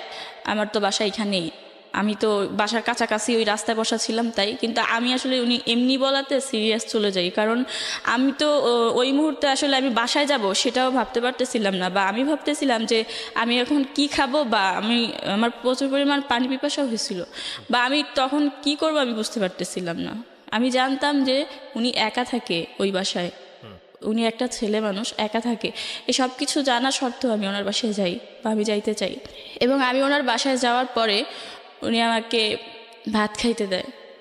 হ্যাঁ, একটা কথা যেটা ওই যে শুরু থেকেই বলছিলাম, যে আমি জানতাম যে ওনার সাথে আমার হচ্ছে গিয়ে 17 সালের ডিসেম্বর পরিচয় হয়েছে, বা 20 সালের কথা বলছি আমি এখন। এই পর্যন্ত আমি কোনোদিন শুনি নাই যে উনি হচ্ছে গিয়ে ডাল আর আলু ভর্তা বা ডাল ভর্তা বা এইগুলো ছাড়া আমি কোনোদিনও শুনি নাই যে উনি অন্য কোনো কিছু দিয়ে ভাত খাইছে। তো আমি ওনার বাসায় যাই, উনি আমাকে ওইটা দিয়ে ভাত খাইতে দেয়, যে আলু ভর্তা আর ডাল। তো আমি ভাত খাই, ভাত খাওয়ার পর উনি বলে যে তোর বাসায় দিয়ে আসি চল। আমার বাসায় তো কেউ থাকে না, তাছাড়া আমি ছেলে মানুষ, তোরে তো রাখতে পারবো না, তোর বাসায় দিয়ে আসি চল। কিন্তু তখন আমি বলি যে আমি বাসায় যাব না, আমি ওইখানে থাকতে চাই। তারপর উনি বলে যে এখানে থাকিস না, আর তাছাড়া কেউ দেখলেও সমস্যা হবে, তোর আর আমার সম্পর্কের কথা তো কেউ জানে না, বাট এটা মানুষ তো অন্য চোখে দেখবে বা অন্যরকম হয়ে যেতে পারে, তোরে বাসায় দিয়ে আসি। কিন্তু আমি আসলে বাসায় যাই না, আমি ওইখানে থাকি এবং আমার ফোন টোন সব কিছু অফ। তারপরে আমি ওইখানে থাকি ওই দিন রাতে। ওনার সাথে আমার সম্পর্কটা ওই দিনই খারাপ হয় নাই, ওনার সাথে আমার সম্পর্কটা এরকমভাবে খারাপ হয়েছিল যে আমি যখন ওনার কাছে যাওয়ার পরে আমার মনে হয়েছে যে এই যে একটা আশ্রয় আমার সবেমাত্র আমার জীবনে মিলছে, যে আমি এইখানে এসে হয়তো থাকতে পারবো। কিন্তু তারপর থেকে যেই দিনই মনে হইতো যে আজকে আমার হাজব্যান্ড আসতেছে বা আসবে, ওই দিনই আমি বাসা থেকে পালাই আসতাম বা পালাই এরকম করতাম। তো দেখা গেছে যে আমার হাজব্যান্ডের কাছেও এখন আমি আরও বেশি নির্যাতিত, যে রাতের বেলা কই ছিলি বা কি করছিলি, তখন বলতাম যে আমার অফিসে হচ্ছে গিয়ে নাইট ছিল, রাতের বেলা কাজ করতে হবে, এরকমই বলতাম। যত মিথ্যা ছিল সব বলে বলে বলে বলে আমি এভাবে বাঁচার চেষ্টা করতাম। এবং ওই সময়টাতে আপনি ওখানে স্টে করতেন? জি, আমি ওখানে থাকতাম ওনার কাছে। ইতিমধ্যে যেটা হয় যে আমি বলছিলাম যে এই লোকটার, আমি বারবারই শুনছিলাম যে এর হচ্ছে গিয়ে শারীরিক সমস্যা, কিন্তু শারীরিক সমস্যাটা কি আমি জানতাম না বা আমি বুঝতেও চাইতাম না। যখন এর পাশে আমি থাকতে শুরু করলাম তখন কিন্তু এর সাথে আমার সম্পর্কটা অন্যরকম। জাস্ট এইটা আসলে কোনো রিলেশন, গার্লফ্রেন্ড বয়ফ্রেন্ডের সম্পর্ক বা বন্ধুত্বের সম্পর্ক বা অবৈধ সম্পর্ক, কোনোটারই নাম দেওয়া যাচ্ছিল না। আমি নিজে নিজে আন্দাজ করতাম যে এটা আসলে কেমন সম্পর্ক। যে আমি ওনার কাছে থাকার পরে আমি এইটা তখন উনি আমাকে দেখায় বা শোনায় বা বুঝায় বা আমিও বুঝতে শিখি যে ওনার যে আসলে শারীরিক সমস্যা, ওনার এমনই সমস্যা যে উনি বিয়ে করতে চায় না বা বিয়ে করবে না বা বিয়ে করতে পারবে না, এরকম একটা সমস্যা। যেটা দেখার পরে আমি আসলে খুশি হই যে আমি এমন একটা মানুষের কাছে আশ্রয় নিচ্ছি যার এই সমস্যাটা থাকাতে হয়তো আমি অনেক ভালো থাকবো বা আমার কোনো সমস্যা হবে না। যে এই সমস্যা, বিষয়টা হচ্ছে এরকম যে আপনি এই সম্পর্কটাকেই ঘৃণা করা শুরু করেছিলেন একসময়, কারণ আপনার জীবনে প্রথম যে ঘটনাটা ঘটে সেটা খুবই অনাকাঙ্ক্ষিত এবং অচিন্তনীয় ছিল। এরপরে হাজবেন্ডের কাছে এসেও এটা এক ধরনের, যেটাকে আমাদের আইনগতভাবে বলা হয় মেরিটাল রেপ, মানে বৈবাহিক পরবর্তী জীবনের রেপ। এবং এরপরে আপনার এই ধরনের সম্পর্কের প্রতি এক ধরনের ঘেন্না জন্মে গেছে, সোজা কথা যেটা বলি। ঘৃণা মানে আমার কাছে মনে হতো যে এটা এখন আমার হয়তো একটা রোগ হয়েছে, যে আমার দ্বারা এটা সম্ভবই না, মানে আমি এটা মন থেকে মানতেই পারতাম না। যেটা ওই ছেলেটার মধ্যে ছিল না বলে আপনার ওখানে ভালো লাগা শুরু হয়। ওখানে ভালো লাগা শুরু হয়। Strange story. দেখেন, যে আমি ভাবি যে এই লোকটার এই সমস্যাটা নাই, তার মানে 5-10টা ছেলের মতো ও আমার সাথে এমন করবে না বা ও তো করতে পারবে না। আমি মনে মনে অনেক খুশি হই যে ওর এই সমস্যাটা হয়েছে, ভালো হয়েছে। কিন্তু ও কিন্তু অনেক কষ্ট নিয়ে বলতো আমাকে, বা ওরে আমি এমনিতে অনেক ভালোবাসি। কিন্তু তারপরে আমি দেখতাম যে এই লোকটার এই সমস্যাটা, কিন্তু মানুষ হিসেবে ও এত ভালো। আমার জীবনে যেদিন থেকে আসছে সেদিন থেকে আমার কেয়ার করা শুরু করছে, যেটা ওইভাবে কেউ কোনোদিন করে নাই। টাকা দিয়ে, খাবার দিয়ে, আমার দেখাশোনা সব কিছু। আমি যে চাকরি করতাম ভিন্ন অফিসে, তখন ওনার অফিস ছুটি হইতো, ওনার অফিস 6টা বাজে ছুটি হইতো, 6টা থেকে উনি হাঁটা শুরু করতো। আমার অফিস রাত 9টায় ছুটি হইতো, সেখানে রাত 9টায় পৌঁছাইতো, তাহলে কতটা দূরত্ব। এবং 9টা বাজে আমার অফিস ছুটি হইলে আমার অফিস থেকে উনি আমার হাঁটতে হাঁটতে আমার বাসায় দিয়ে আসতো, সেখানে যাইতে 10:30 বাজতো। সেখান থেকে আবার উনি আমাকে দিয়ে ওনার বাসায় যেতে যেতে প্রায় 11টা 11:30 বাজতো। এতটা পথ উনি প্রত্যেক দিন আমাকে দিয়ে আসতো। তখনও আসলে ওনারা আমার সম্পর্কের নাম দিয়ে যাচ্ছিল না, যেটা কি সম্পর্ক। এমন হয়তো যে আমার অফিসে গেছে আমার আজ্ঞায় নিয়ে আসার জন্য, বাট আমি সেখানে আমার অফিস থেকে বের হওয়ার পর আমি জানতে পারছি যে আমার হাজব্যান্ড আসবে। তখনই আমি ওর হাতে পায়ে ধরা শুরু করতাম যে আমি বাসায় যাব না, আমি তো তোমার সাথে যাব।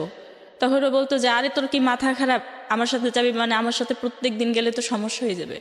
কিন্তু তখন বলতাম যে আমি তোমার সাথে যাব। তো একটা সময় ওনার কাছে যাইতে যাইতে যেটা হয় যে উনিও আসলে ওনার তো সমস্যা, কিন্তু উনি প্র্যাকটিস করতে থাকে, প্র্যাকটিস করে। আর প্র্যাকটিসটা আসলে উনি আমাকে দিয়ে করে, যে আসলে ওনার যে সমস্যাটা উনি আসলে এটা বুঝতে চাইছিল সমস্যাটা আসলে কি। উনিও সেই সময়টা আসলে প্র্যাকটিস করার মতন চিন্তাভাবনা নেয় বা করে আমার সাথে। কিন্তু সেই মুহূর্তে আসলে এমন হয়েছিল যে আমি আমি তখনও আমার কাছে এটা মনে হইতো যে এটার থেকে আমার হাজব্যান্ডের যে নির্যাতনগুলো আমার সহ্য করতে হইতেছে তার থেকে তো এইটা ভালো, এটা আমার কাছে হয়তো ভালো, কারণ এটা তো খুব অল্প সময়ের জন্য, সাময়িক সময়ের জন্য, বা উনি তো আমার কোনো কষ্ট দিচ্ছে না, এরকম আমার মনে হতো। তখন আসলে আমার এটা মনে হইতো না যে উনি আমার সাথে এটা করতেছে তো আমি এখন আসলে চলে যাই বা অন্য কিছু। হ্যাঁ, আমার মাঝে মাঝে মনে হইতো যে আমি মরে যাই। আমি মাঝে মাঝে দেখা যেত যে আমি যদি কোনো সময়ও আয়নায় আমার নিজেরে দেখতাম, আমি প্রচুর পরিমাণে কান্না করতাম যে আমার জীবনে কেন এরকম, আমি আমি যেটা চাইতেছি না সেটা কেন বারবার হইতেছে। আমি তো চাইতেছি না আমার শরীর কেউ দেখুক, কিন্তু সেটা কেন দেখতেছে। তো তারপরে আমি ওনারে হচ্ছে গিয়ে অনেক বেশি সম্মান করতাম, ওনারা অনেক বেশি ভালোবাসতাম। এই ভালোবাসাটা কী ছিল আমি জানি না, কিন্তু ভালোবাসতাম যে উনি একটা ভালো মানুষ। আসলে প্র্যাকটিস করতে করতে তারপরে 20 সালের এপ্রিলে হচ্ছে কি আমি দেখি যে আমি প্রেগনেন্ট আবার। কিন্তু আমি তখন এইটা বুঝতে পারি যে এইটা তো আমার হাজবেন্ডের না, এটা তো ওই যে উনি আমার সাথে প্র্যাকটিস করতেছে এইটা। তখন আমি কী করব, আমার কাছে কোনো ওরকম মানে সবসময় আসলে আমার কাছে কোনো দিন টাকা থাকতো না। চাকরি করতাম, করার আগেই দেখতাম যে আমি তো বেতনের টাকা থেকে আরও 5,000 টাকা এখন আনতে হবে কোনোখান থেকে, না তো আমার বাসা ভাড়া বা আমি যে টাকা দিতে হবে এটা তো আমি দিতে পারতেছি না। তো সবসময় 5,000 টাকা কমই থাকতো, 6,000 টাকা কমই থাকতো, কোনোদিন 1 টাকা বেশি থাকতো না। তার মানে এটা তো আমার কাউরে না কাউরে জানাইতেই হবে। তো সেই সময় ওনাকে জানাই যে আমি এরকম। তো উনি ব্যাপারটা খুব সহজেই মাইনা নেয়। মাইনা নেওয়ার পর উনি বলে যে আচ্ছা ঠিক আছে, তুই হচ্ছে গিয়ে আবার মাফ করে দে, তুই অ্যাবর্শন করা, আর যত টাকা লাগবে আমি দিব। পরে উনি অ্যাবর্শনের জন্য এক জায়গায় কথা বলতে বলে, আর এমন একটা জায়গায় কথা বলতে যাই যেই ক্লিনিকে আসলে আমার পরিচিত একটা আপু চাকরি করে, মানে উনি হচ্ছে গিয়ে ওই নার্সদের সাথে কাজ করে, ওই আপু কাজ করে। আমি যখন বলার পর বলে যে তোমার এটা তো করবা ঠিক আছে, কিন্তু ভাইবা চিন্তা দেখছো, তোমার হাজব্যান্ডে বলছো, এরকম বলে। তো উনি বলে যে তোমার হাজব্যান্ডে নিয়ে আসো, তার সাথে আগে কথা বলি, তারপরে এটা করবা কি না একটা ডিসাইড করব আমরা। পরে আমি বলি আমার হাজব্যান্ডও তো দরকার, তাই আমি বলছি আমি করব না। বলে তোমার দরকার না হলেও আমাদের দরকার আছে, হাজব্যান্ডের সাথে আগে কথা বলতে হবে। তখন আমি আর রাগ করে যাই না, কারণ হচ্ছে আমার হাজব্যান্ডটা তো আমি জায়গায় নিতে পারবো না, উনি তো আমার হাজব্যান্ডটা চিনে। তো সেই মুহূর্তে আমি এখন কিভাবে নিব, কাকে নিব, তো ওইটা আমি তখন হচ্ছে গিয়ে এড়াই যাই বিষয়টা। এই বিষয়টা তখন আমি আর মাথায় নিই না, যে আমার জীবনে যা আছে হবে। আমি আর এত কষ্ট সহ্য করতে পারতেছিলাম না ওই মুহূর্তে, এই বিষয়টা আমি পুরো বাদ দিয়ে দিই। হ্যাঁ, আমার মনের মধ্যে সবসময় আমার জ্বালাতন করতো যে এটা আমি ভিতরে আছে, আমি এখন এটা কি করব, কিন্তু কিছু করতে পারতেছিলাম না সেই মুহূর্তে। টাকা, সাপোর্ট, আরও অনেক কিছুর দরকার, এবং আমার চাকরিটাও তখন চলে যাবে যদি আমি করতে চাই। তো তারপরে এই সব কিছুর ভয় আসলে করি না। তখন এইটা থাইকা যায়, যখন এইটা 5.5 মাস হয় তখন হচ্ছে গিয়ে আমি ওনারে বলি যে আমি তো ওইটা অ্যাবর্শনটা করাইছিলাম না। অ্যাবর্শনটা ওনাকে কিন্তু জানাইছিলাম যে হ্যাঁ করে ফেলছি, কিন্তু করছিলাম না অ্যাবর্শনটা। যখন 5.5 মাস হয় তখন ওনাকে বলি যে আমি অ্যাবর্শনটা তো করাই নেই। তখন উনি বলে কি বলতেছিস, তুই কি বলতেছিস, তুই এখন পর্যন্ত অ্যাবর্শন করাস নাই। উনি অনেক উত্তেজিত হয়ে যায়। তখন আমি বলি যে হ্যাঁ আমি অ্যাবর্শনটা করাই নাই, আমি এটা করাইতে পারবো না। উনি বলতেছে যে কারণ কি, আমি বললাম যে আমি তো ওইখান থেকে ওরা বলে যে হাজব্যান্ডরে লাগবে, এই সেই, আমি হাজব্যান্ডরে কোত্থেকে নিয়ে যাব বা কি। তখন উনি খুঁজতে থাকে যে কোথায় অ্যাবর্শনটা করানো যায়, কিন্তু উনি খুঁজে কোথাও করতে পারে না। 5.5 মাসের কেউই অ্যাবর্শন করতে চায় না, করবে না বলে করবো না। তা আমার তো ওনার বাসায় যাওয়া আসা ছিলই। তো আমি এর মধ্যে এই প্রেগনেন্টটা যখন হয় তখন আমি আসলে একটু মানে আমার নিজের প্রতিও কেমন যেন একটা ঘেন্না হয়, বা ওনার প্রতিও একটু অন্যরকম হয়ে যায় যে এরকমটা আবার হয়েছে। তো পরে হয় যে যেটা হয় যে যার কারণে এই অ্যাবর্শনটা আমি করানোর খুব বেশি তাগিদ দিতাম না, যে আমি লাগলে মরে যাব বা এরকম কিছু, কিন্তু আর এসব করতে যাব না বা নিজের জন্য আর কিছু করব না। তো তারপরে উনি হচ্ছে গিয়ে এক জায়গায় কথা বলার পরে কাজ হয় না। পরে উনি আমার হাতে পায়ে ধরে যে তুই এই অ্যাবর্শনটা করা, আমার ভুল হয়ে গেছে, আর তুই এই অ্যাবর্শনটা করা, দেখ কোথাও অনেক টাকা নিয়েও বা কোনো কিছু করে যদি করে। পরে আমি এক জায়গায় কথা বলার পরে বলে যে এটা তো আর এখন ওইভাবে হবে না, এটা এখন ডেলিভারির মতোই হবে, যেহেতু অনেক বেশি সময় হয়ে গেছে, তো সেই রিস্ক নেবে কে? তুমি সেই রিস্ক নিয়ে যদি কিছু হয় আমরা দায়ী না, আর তুমি করতে পারো। আর সেটাও এটা আমার ক্লিনিক জানবে না, মানে আমি এই মেডিসিনটা তোমাকে বাইরে থেকে দিব এবং আমি সব কিছু তোমাকে বলে দেব, তুমি কোথায় গিয়ে করবা এটা তুমি ভালো জানো, আমি জানি না। তো তখন আমি ওনাকে বলি যে আসলে এই মেডিসিনটা ইউজ করার পরে আমার কি হবে আমি তো জানি না, কিন্তু আমার তো বাসায় যাইতে পারবো না, তো ওইখানে আমার একটা রাতের জন্য রাখেন, যেহেতু আপনি এই অপারেশনটা করাবেন এবং উনি 10,000 টাকা নেবে। তো 10,000 টাকা আপনি নেবেন বা আপনিই করাবেন, তাহলে আমার জীবনের রিস্ক নিতে হবে না, আমি মারা গেলে সমস্যা নেই, কিন্তু যদি আমি থাকবো কোথায়, বা এটা অ্যাবর্শনটা কোথায় করাবো, যদি এখানে করানো সম্ভব হয় তাহলে এখানে একটু করান। তখন উনি বলেন না, এসব আমি আমার এখানে করাই না। ওটা ছিল ওনার বাসা। তো উনি ওই মেডিসিনগুলো আমাকে দিয়ে দেওয়ার পর উনি বলে যে তুমি এবার বাসায় চলে যাও, কোথায় যায় করাবা সেখানে চলে যাও, বাট তুমি অল্প সময়ের মধ্যে চলে যাবা যেখানেই যাও। তো তখন আমি হচ্ছে গিয়ে ওনাকে ফোন করে বলি যে আমি খুব অসুস্থ, আমি তো ওই মেডিসিনগুলো নিছি, এখন আপনি কোথায় আছেন, খুব অল্প সময়ের মধ্যে আমার নিয়ে যান। তো উনি খুব অল্প সময়ের মধ্যেই এসে নিয়ে যায়। আর উনি আমাকে নিতে আসার পরে আমার আর কোনো জ্ঞান থাকে না। উনি আস্তে আস্তে 20 মিনিটের বেশি হয়ে গেছিল, কিন্তু সেই সময় আমার কোনো জ্ঞান থাকে না। উনি আমাকে পরে মানে প্রথমে সিএনজিতে যখন দেখে যে প্রথমে রিক্সায় যখন দেখে যে আমার কোনো জ্ঞান নাই, তখন উনি হচ্ছে গিয়ে খুব ভয় পায় যে কেউ যদি দেখে যে একটা মেয়ের জ্ঞান নাই তারে নিয়ে যাচ্ছে তো উনি বিপদে পড়বে। এই কারণে পরে উনি রিক্সা ছাইড়া দিয়ে সিএনজি করে উনি ওনার বাসায় আমার নিয়ে যায়। ওনার বাসায় নিয়ে তারপর উনি আমার শোয়াই রাখার পরে 2-1 ঘন্টা পরে হচ্ছে গিয়ে আমি অসুস্থ হই। এর মধ্যে আমার কোনো জ্ঞান ছিল না। তো তারপরে হচ্ছে গিয়ে 2-1 ঘন্টা পরে যখন আমি দেখি যে আমার খুব পেইন হচ্ছে, আমি খুব অসুস্থ, তখন ওনারে ছাড়া তো আমি আমার পাশে আর কাউকে দেখতে পাই না। আর যত সহযোগিতা যা হেল্পের প্রয়োজন ওনার কাছ থেকেই নিয়েছি, বা ওনারই আমি ওইভাবেই সব কিছু বলি যে আমার এরকম লাগতেছে বা আমি হয়তো বাঁচবো না আর, বা এরকম বলি। তো বলার পরে হচ্ছে কি ওই অ্যাবর্শনটা ওনার বাসাই হয়। একটা কথা আমি বলতে ভুলে গেছিলাম, আমি যে ওই অ্যাবর্শনটা করাই ওটা তো 5.5 মাস প্লাস ছিল। যেদিন আমি অ্যাবর্শনটা করাইতে চাই তার 2-3 দিন আগে থেকে আমি প্রত্যেক দিন স্বপ্ন দেখতাম যে একটা ছোট বাবু আমার গলা টিপে ধরতেছে, আমাকে মাইরে ফেলতে চায়। তো আমি ওই কথাটা ওনারে বলছিলাম বারবার যে আমি অ্যাবর্শনটা ওই মুহূর্তে যেটা 2-3 দিন যখন আমি স্বপ্ন দেখি যে একটা ছোট্ট বাচ্চা হাঁটতে পারে না কিন্তু আমারে মাইরে ফেলতে চায়, ঠিক ওই মুহূর্তে আমি বুঝতে পারি যে হয়তো অ্যাবর্শনটা আমি করাটা ঠিক হবে না, বা এই অ্যাবর্শনটা যদি আমি না করাই হয়তো অনেক ভালো হবে। এক কথা আমার ভালো হবে না, কিন্তু আমি ওই বাবুটার বাঁচাতে চাই। কিন্তু তখন ওই বাবুটার জন্য আমি হচ্ছে কি এই প্রথমবার এই সিদ্ধান্ত, যেটা আমি কোনোদিন নিজেও জানতাম না যে এই প্রথম বাচ্চার বয়স কত তখন? তখন আমার বাবুর বয়স হচ্ছে 3.5 বছর প্লাস। 3.5 বছর। এবং ও তো বাবার সঙ্গেই থাকতো? জি না, আমার মায়ের সঙ্গে থাকতো। আপনার প্রথম হাজবেন্ড কি জেনেছিল যে সেকেন্ড বাচ্চাটা তার না? এর কি জেনেছিল? না, সে জানতোই না। সেও বলেছে অ্যাবর্ট করার জন্য। সে জানতো তার বেবি? না, সে জানতোই না যে আমি প্রেগন্যান্ট। হ্যাঁ, সে জানতোই না। আচ্ছা, সেটা বলেই নেই। আচ্ছা, তো আপনি সেকেন্ড বাচ্চাটা অ্যাবর্ট করলেন, তখন তার সাথে আপনার কি সম্পর্ক? ফার্স্ট হাজবেন্ডের কি সম্পর্ক? সম্পর্ক জাস্ট দূরত্ব। উনি যে আমার হাজবেন্ড এইটাই আমি জানি না, জাস্ট আমি তার ঘরেই থাকতেছি, কিন্তু সে আসলেই পালাই বাড়াইতেছি, তাহলে তার সাথে আমার সম্পর্কটা কেমন হইতে পারে? সেও এক পর্যায়ে দেখা যাচ্ছে যে বলতেছে যে আমার রাখবে না বা ছেড়ে দিবে, বা বলতেছে যে কোনো সময় বলতেছে যে কালকে যেন আইসা দেখি যে তুই বাসায় নাই, তুই কোথাও চলে যাইস।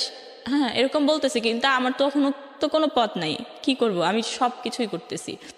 যখন আমি অ্যাবর্শনটা করাবো ভাবছি, ওই মুহূর্তে আমার মনে হয়, এর আগে কখনোই আমার মনে হয় নাই যে এই লোকটার সাথে আমার সম্পর্কটা এরকম রাখবো না, এরকম হলে ভালো হতো, এরকম কোনোদিন আমি ভাবি নাই। কিন্তু ওই মুহূর্তে ওই বাবুটা যে আমার আমার সাথে প্রায় সময় দেখা করতো, আমি ঘুমাইলেই এসে দেখা করতো, শুধু এই কারণে ওই কথাগুলো ওনাকে বলি। এবং ওনাকে বলার পরে আমি একদিন এই কথাগুলো বলি, এই কথাগুলো আমি খুব ভালোভাবে বুঝে শুনে বলি, যে উনি আমাকে এই সম্পর্কের মাঝখানে প্রায় সময় বলতো যে তোর জীবনটা এই এত অল্প বয়সেই তুই শেষ করে দিলি, তো তুই যদি আরও আগে আসতি আমার জীবনে, তাহলে দেখা গেছে যে আমি তোকে বিয়ে করতাম।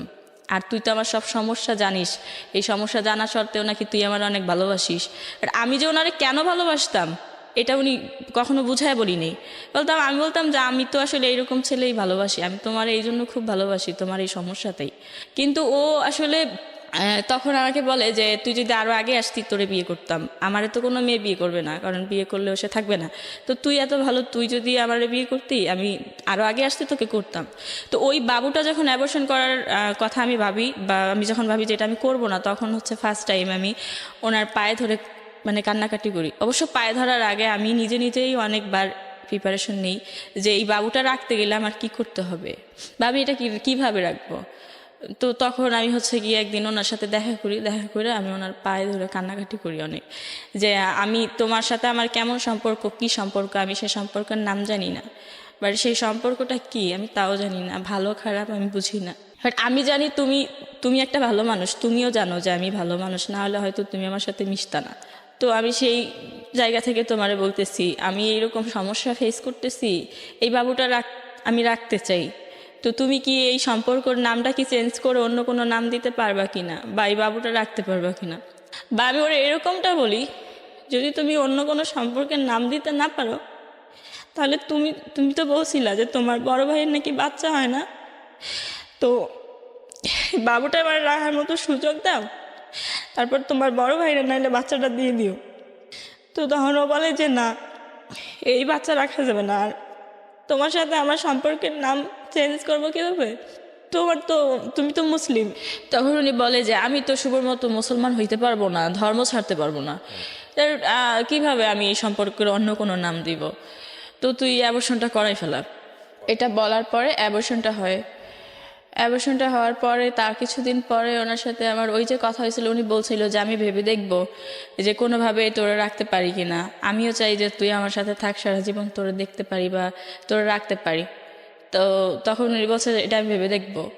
তো তারপরে হচ্ছে গিয়ে আস্তে আস্তে ওনার সাথে ওরকম একটা সম্পর্ক হয় যে উনি আমাকে নিবে, সারা জীবন ওনার সাথে থাকতে পারবো, বা উনি আমাকে নিবে, এরকম একটা। কিন্তু এখানে ধর্ম নিয়ে একটা কথা হয়েছিল যে উনি বলছিল যে হচ্ছে গিয়ে আমি তো মুসলমান হইতে পারবো না, বাট এরপরে আবার উনি বলছিল যে হ্যাঁ ধর্ম কোনো বিষয় না, কিন্তু আমার ফ্যামিলিরে কখনো এটা জানাইতে পারবো না যে আমি এরকম হয়েছি, বা এরকম শুভ যেরকম সব মানুষের জানাইছে বা এরকম করছে, এরকম আমি কিছু কখনো জানাইতে পারবো না। তাই আমি বলছি ঠিক আছে, কাউরে জানাইতে হবে না, কাউরে জানার দরকার নাই, শুধু আল্লাহরে জানাইলেই হবে। তো উনি হচ্ছে গিয়ে তারপর যখন আমারে বিয়ে করতে যায়, উনি তখন তো উনি হচ্ছে গিয়ে ওনার কাগজপত্র সব তো এই ধর্মে, আর আমার তো মুসলমান ধর্মে, সেই ক্ষেত্রে ওনার সাথে আমার বিয়ে কোনোভাবেই সম্ভব না। তো কোনোভাবেই সম্ভব না। উনি বলে যে আচ্ছা ঠিক আছে, আমি হচ্ছে গিয়ে তুমি তোমার কাগজপত্র আমি হচ্ছে গিয়ে দেখি তৈরি করতে পারি কিনা। তো উনার হচ্ছে গিয়ে আমি এগুলো জানতাম না, উকিলের মুহুরি ওনার হচ্ছে গিয়ে বন্ধুর মতো, তার সাথে সব কিছু শেয়ার করার পরে আমার বার্থ সার্টিফিকেট তৈরি করে ফেলে। বাট আমার ঠিকানা বা আমার কোনো কিছু না, উনি আমার জাস্ট এইটা প্রমাণ করতে চায় যে আমি হিন্দু, ঠিক আছে, এরকম একটা বার্থ সার্টিফিকেট তৈরি করে ফেলে। তারপরে ওই বার্থ সার্টিফিকেট দিয়ে ওনার সাথে আমার বিয়ের কাগজটা আর কি, বিয়ে ওই বার্থ সার্টিফিকেটগুলো বা আমার ছবি টবি সব কিছু যখন ওই মুহুরির কাছে দেওয়ার পরে উনি হচ্ছে গিয়ে আপনার এই বিয়ের কাগজটা তৈরি করে ফেলে। এবং বিয়েটা হচ্ছে হিন্দু ধর্ম, মানে আমি পড়ার পর দেখি যে, বা আমি যখন সিগনেচার করি তখন আমি দেখি যে বিয়েটা আসলে হিন্দু ধর্ম অনুযায়ী হয়েছে, বা হিন্দু এরকম একটা। তখন আসলে আমার হাজব্যান্ড যে সে সব কিছু জানিয়ে গেছিল যে আমি এরকম হয়েছিলাম, বা ওর সাথে আমার এরকম একটা সম্পর্ক, সব কিছু জানিয়ে গেছিল।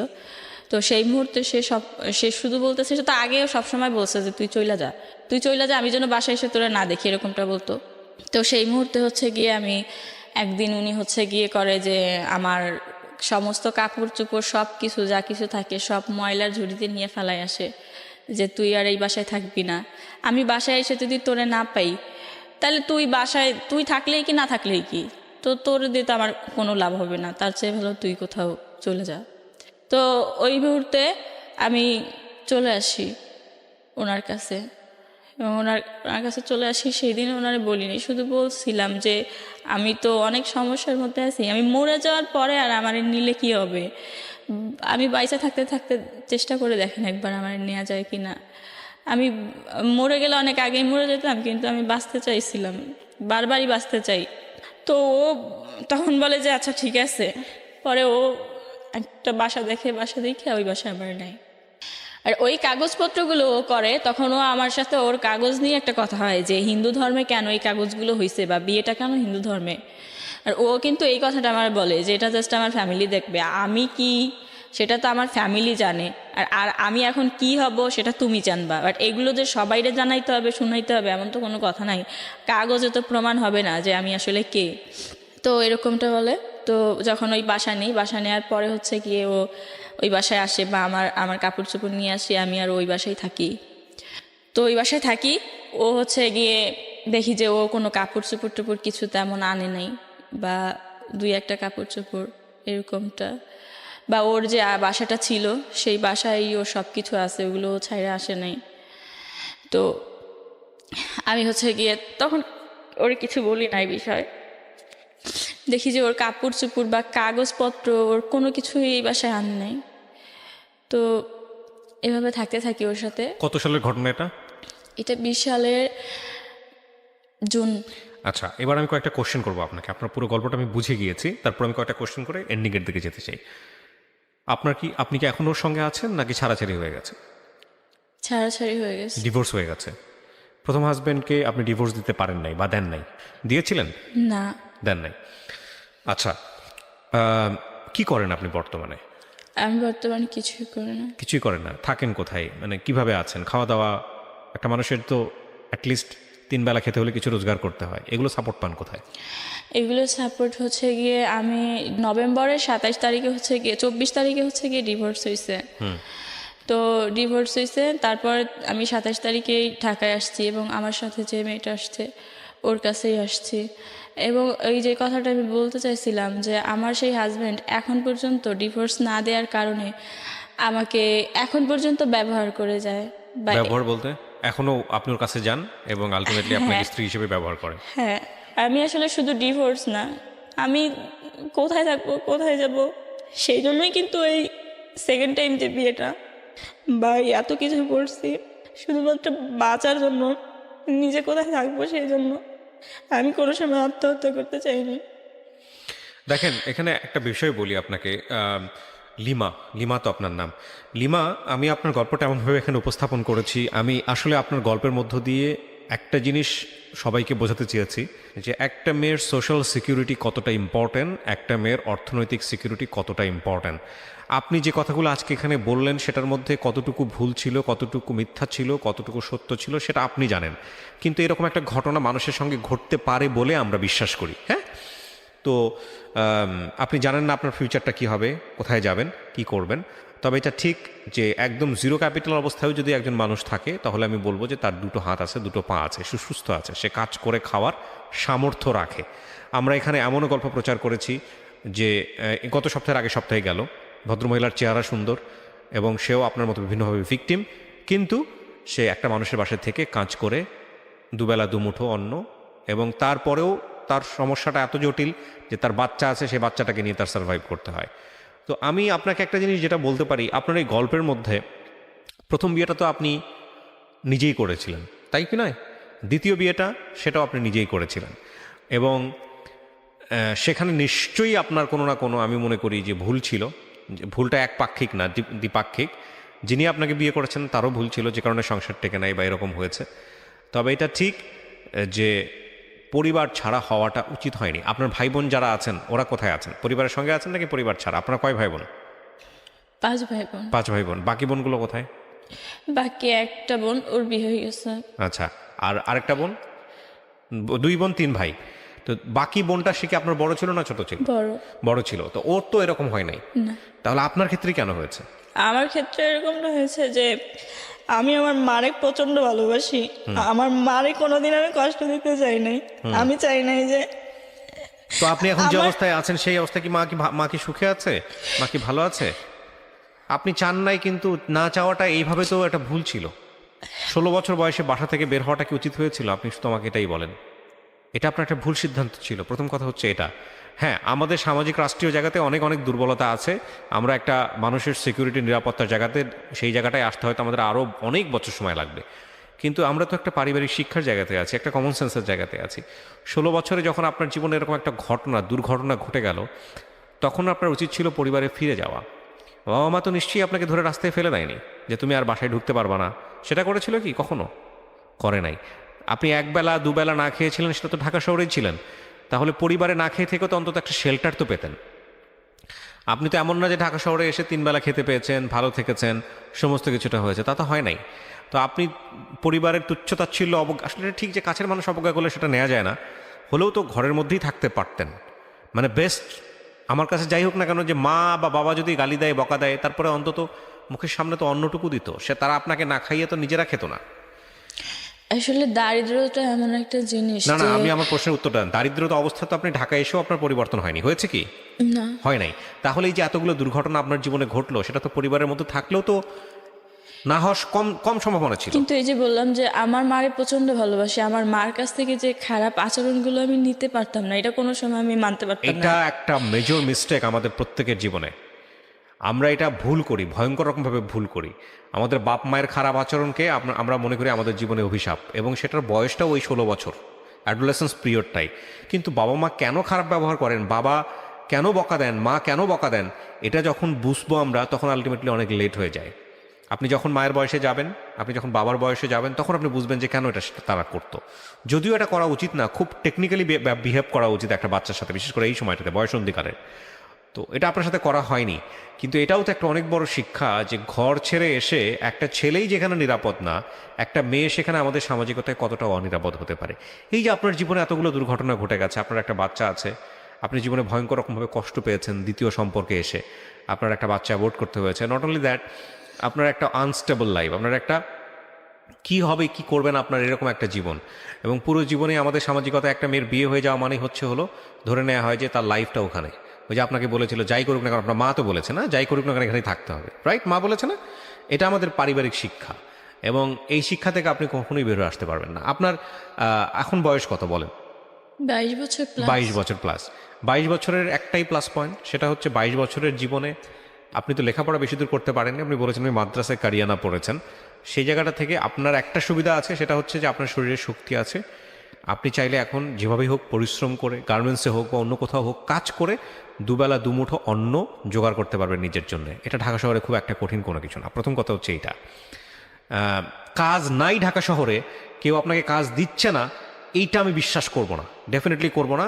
আপনি যে পরিমাণ অভিজ্ঞতা নিয়েছেন ঢাকা শহরে এসে, তাতে একটা প্রতিষ্ঠানে কোনো না কোনোভাবে কাজে আপনি ঢুকে যেতে পারবেন। এবং একইভাবে এটাও ঠিক, আপনি আপনার জীবনের বিভিন্ন ঘাত প্রতিঘাত দিয়ে আপনি কি বলা যেতে পারে, আপনি কিন্তু বুঝেছেন কোন মানুষ খারাপ, কোন মানুষ ভালো। আল্লাহর দুনিয়ায় সব মানুষ খারাপ, এটাও আমি মানব না। সো কোনো না কোনো কেউ না কেউ আপনাকে শেল্টার দিবে, কিন্তু শেল্টার দেওয়ার পরেই ওই মানুষের প্রতি দুর্বল হয়ে আপনি গভীর সম্পর্কে জড়াবেন কি জড়াবেন না, সেটারও একটা শিক্ষা কিন্তু আপনি আপনার জীবনে পেয়েছেন, পাননি? জি। মুখে বলতে হবে পেয়েছেন। জি। আচ্ছা, তাহলে সেই জায়গাটাও আপনার চিন্তা করার সুযোগ হয়েছে। আমি প্রত্যেকটা ঘটনাকেই আপনার জীবনে যদি অভিজ্ঞতা হিসেবে নেই, তাহলে এই 22 বছরের জীবনের অভিজ্ঞতাকে কাজে লাগিয়ে বাকি জীবনটা সুন্দর করা সম্ভব, অবশ্যই সম্ভব। আমি শুধু একটা কথাই বলতে চাই প্রিয় দর্শক এবং শ্রোতা, আমি বিশ্বাস করি আমার এই জীবন গল্প অনুষ্ঠানটা গ্রামের একেবারে প্রত্যন্ত খেটে খাওয়া মানুষ থেকে শুরু করে সব শ্রেণীর মানুষ এই অনুষ্ঠানগুলো শোনেন, এবং প্রত্যেকটা গল্পই অনেক অনেক বেশি আমাদেরকে শিক্ষা দেয় কোনো না কোনোভাবে। বিশেষ করে একটা পরিবারে সন্তানের নিরাপত্তা খুব খুব খুব জরুরি, এবং বাবা মায়ের যদি এখানে ভূমিকার কথা বলি, তাহলে অবশ্যই বলতে হবে যে সন্তানকে ওই সিকিউরিটি দেওয়াটা খুব জরুরি। তবে এটা ঠিক যে সন্তানকেও বোঝাটা খুব জরুরি, বাবা মায়ের প্রতি রেসপেক্ট রাখাটা জরুরি, পরিবারের প্রতি শ্রদ্ধা রাখাটা জরুরি, রেসপেক্ট রাখাটা জরুরি। পরিবার যে কত গুরুত্বপূর্ণ, পরিবার থেকে বের হলে যে একটা আলাদা জগৎ, পরিবার থেকে বের হলে যে পুরো জগৎটাই আপনার কাছে হায়নার মতো হয়ে যেতে পারে, অনেক বুভুক্ষ একটা জন্তু বা জানোয়ারের মতো হয়ে যেতে পারে, সেটাও বোঝাটা খুব জরুরি আজকের এই গল্পের মধ্য দিয়ে। তো সুতরাং পরিবারের সাথে রাগ করে হোক, পরিবারের সাথে অভিমান করে হোক, এমন কোনো সিদ্ধান্ত জীবনে নেবেন না যেটা আপনার জন্য কাল হয়ে যেতে পারে। অনেক মাই আছেন যারা তার সন্তানের কাছে প্রিয় না, আমি জানি, জীবন গল্পেই আমি জানি অনেক বাবাই আছেন যিনি তার সন্তানের কাছে প্রিয় না, এবং অনেক সন্তানই আছেন যিনি তার বাবা মায়ের কাছে প্রিয় না। কিন্তু পরিবারচ্যুত হওয়া কখনোই ওয়াইজ কোনো ডিসিশন না, যদি বিশেষ করে লিমার মতো অবস্থায় আপনারা পড়তে না চান। সো লিমা, আমি অনেক ধন্যবাদ জানাই আপনাকে, আর গল্পটা আমি প্রচার করলাম। আপনি আপনার দিনগুলো ভালো হবে, ভবিষ্যৎ ভালো হবে, এই শুভকামনা জানি। আপনি কিছু বলতে চান শেষ বেলাতে এসে? আমি বলতে চাই, আমার সেকেন্ড টাইম যে সম্পর্কটা ছিল এটা আসলে আমার বুঝের বয়সে ছিল, কিন্তু সব ভুল জানা সত্ত্বেও আমি করছিলাম শুধু ভালোবাসতাম তাই। কারণ আমি যেই মানুষটাকে ভালোবাসতাম সে ভালোবাসতো না, সে শুধু আমাকে ব্যবহারই করতো। লিমা, আমি আপনার এই কথাগুলোর উত্তর আমি দিয়ে দিয়েছি। আপনার বয়স মাত্র 22। আপনি প্রথম যে বিয়েটা করেছিলেন 16 থেকে 18 বছর বয়সে, এবং সেই বিয়েটাও কিন্তু খুব অল্প বয়সেই হয়েছিল। এবং এই 22 বছরের জীবনে এই ভুলগুলাই বেশি হয়। বিশেষ করে সবচেয়ে বেশি ভুল করে মেয়েরা ইমোশনালি বেশি ভুল করে। হ্যাঁ, তাদেরকে খুব সহজে ইমোশনালি ব্ল্যাকমেল করা যায়। তো সেই জায়গাটা থেকে আমি মনে করি যে আপনার বয়সটাও অনেকখানি সাপোর্ট করেছে আপনাকে। তো আমি মনে করি নেক্সট টাইম আপনি এই জিনিসগুলো করবেন না, আপনার অভিজ্ঞতাকে কাজে লাগাবেন। জীবনে কোনো জিনিসই ফেলনা নয়। আপনার জীবনে যে দুর্ঘটনা ঘটে গেছে, সেই দুর্ঘটনাকে মনে করে আপনি যদি ওই জায়গায় দাঁড়ায় থাকেন তাহলে সামনে আগাতে পারবেন না। এই দুর্ঘটনা থেকে অভিজ্ঞতা নেন, অভিজ্ঞতা নিয়ে সামনের দিনগুলো সুন্দর করেন। হ্যাঁ, এবং সেটা সম্ভব। আপনি তো নিশ্চয়ই ধর্মভীরু একজন মানুষ, আপনি ধর্ম পালন করেন। তো সৃষ্টিকর্তার কাছে যে ভুলগুলো করেছেন সেগুলোর জন্য মাপ চাইবেন, এবং একই সাথে আপনি নিজের জীবনটাকে সুন্দর করার জন্য, ঠিক আছে, আপনি একদম জিরো থেকেই শুরু করেন না। নিজের কোনো রকম 2 বেলা 3 বেলা খেয়ে পরে বাঁচার একটা অবলম্বন তৈরি করা, এটা আপনার জন্য খুব কঠিন কোনো কিছু নয়। ঢাকা শহরে আপনি কতদিন যাবত ঢাকা শহরে আছেন? কত সালে এসছেন? 12 সালে এসেছি। 2012 সালে এসছেন। আজকে 9 বছর হয়েছে। 9 বছর ঢাকা শহরে থাকার পরে যদি আপনি নিজের জায়গাটুকু, নিজের অন্নের ব্যবস্থাটুকু করতে না পারেন, খাবারের ব্যবস্থাটুকু করতে না পারেন, তাহলে আপনার গ্রামেই ফিরে যাওয়া উচিত, পরিবারের কাছেই ফেরা উচিত, যত কঠিন হোক না কেন। আমি মনে করি তাহলে ঢাকা শহরের জন্য আপনি উপযুক্ত না, কিংবা আপনি ঢাকা শহরের জন্য উপযুক্ত না। কখনোই মানুষের দয়া দাক্ষিণের উপর নির্ভর করবেন না। হ্যাঁ, প্রিয় দর্শক এবং শ্রোতা, আমরা গল্পটা শেষ করছি। আপনারা সবাই অনেক অনেক ভালো থাকুন। এই লিমা থেকে আমাদের শেখার জায়গাটা এটাই যে পরিবার বিচ্যুত হওয়া কখনোই বেটার কোনো সলিউশন না। Thank you so much.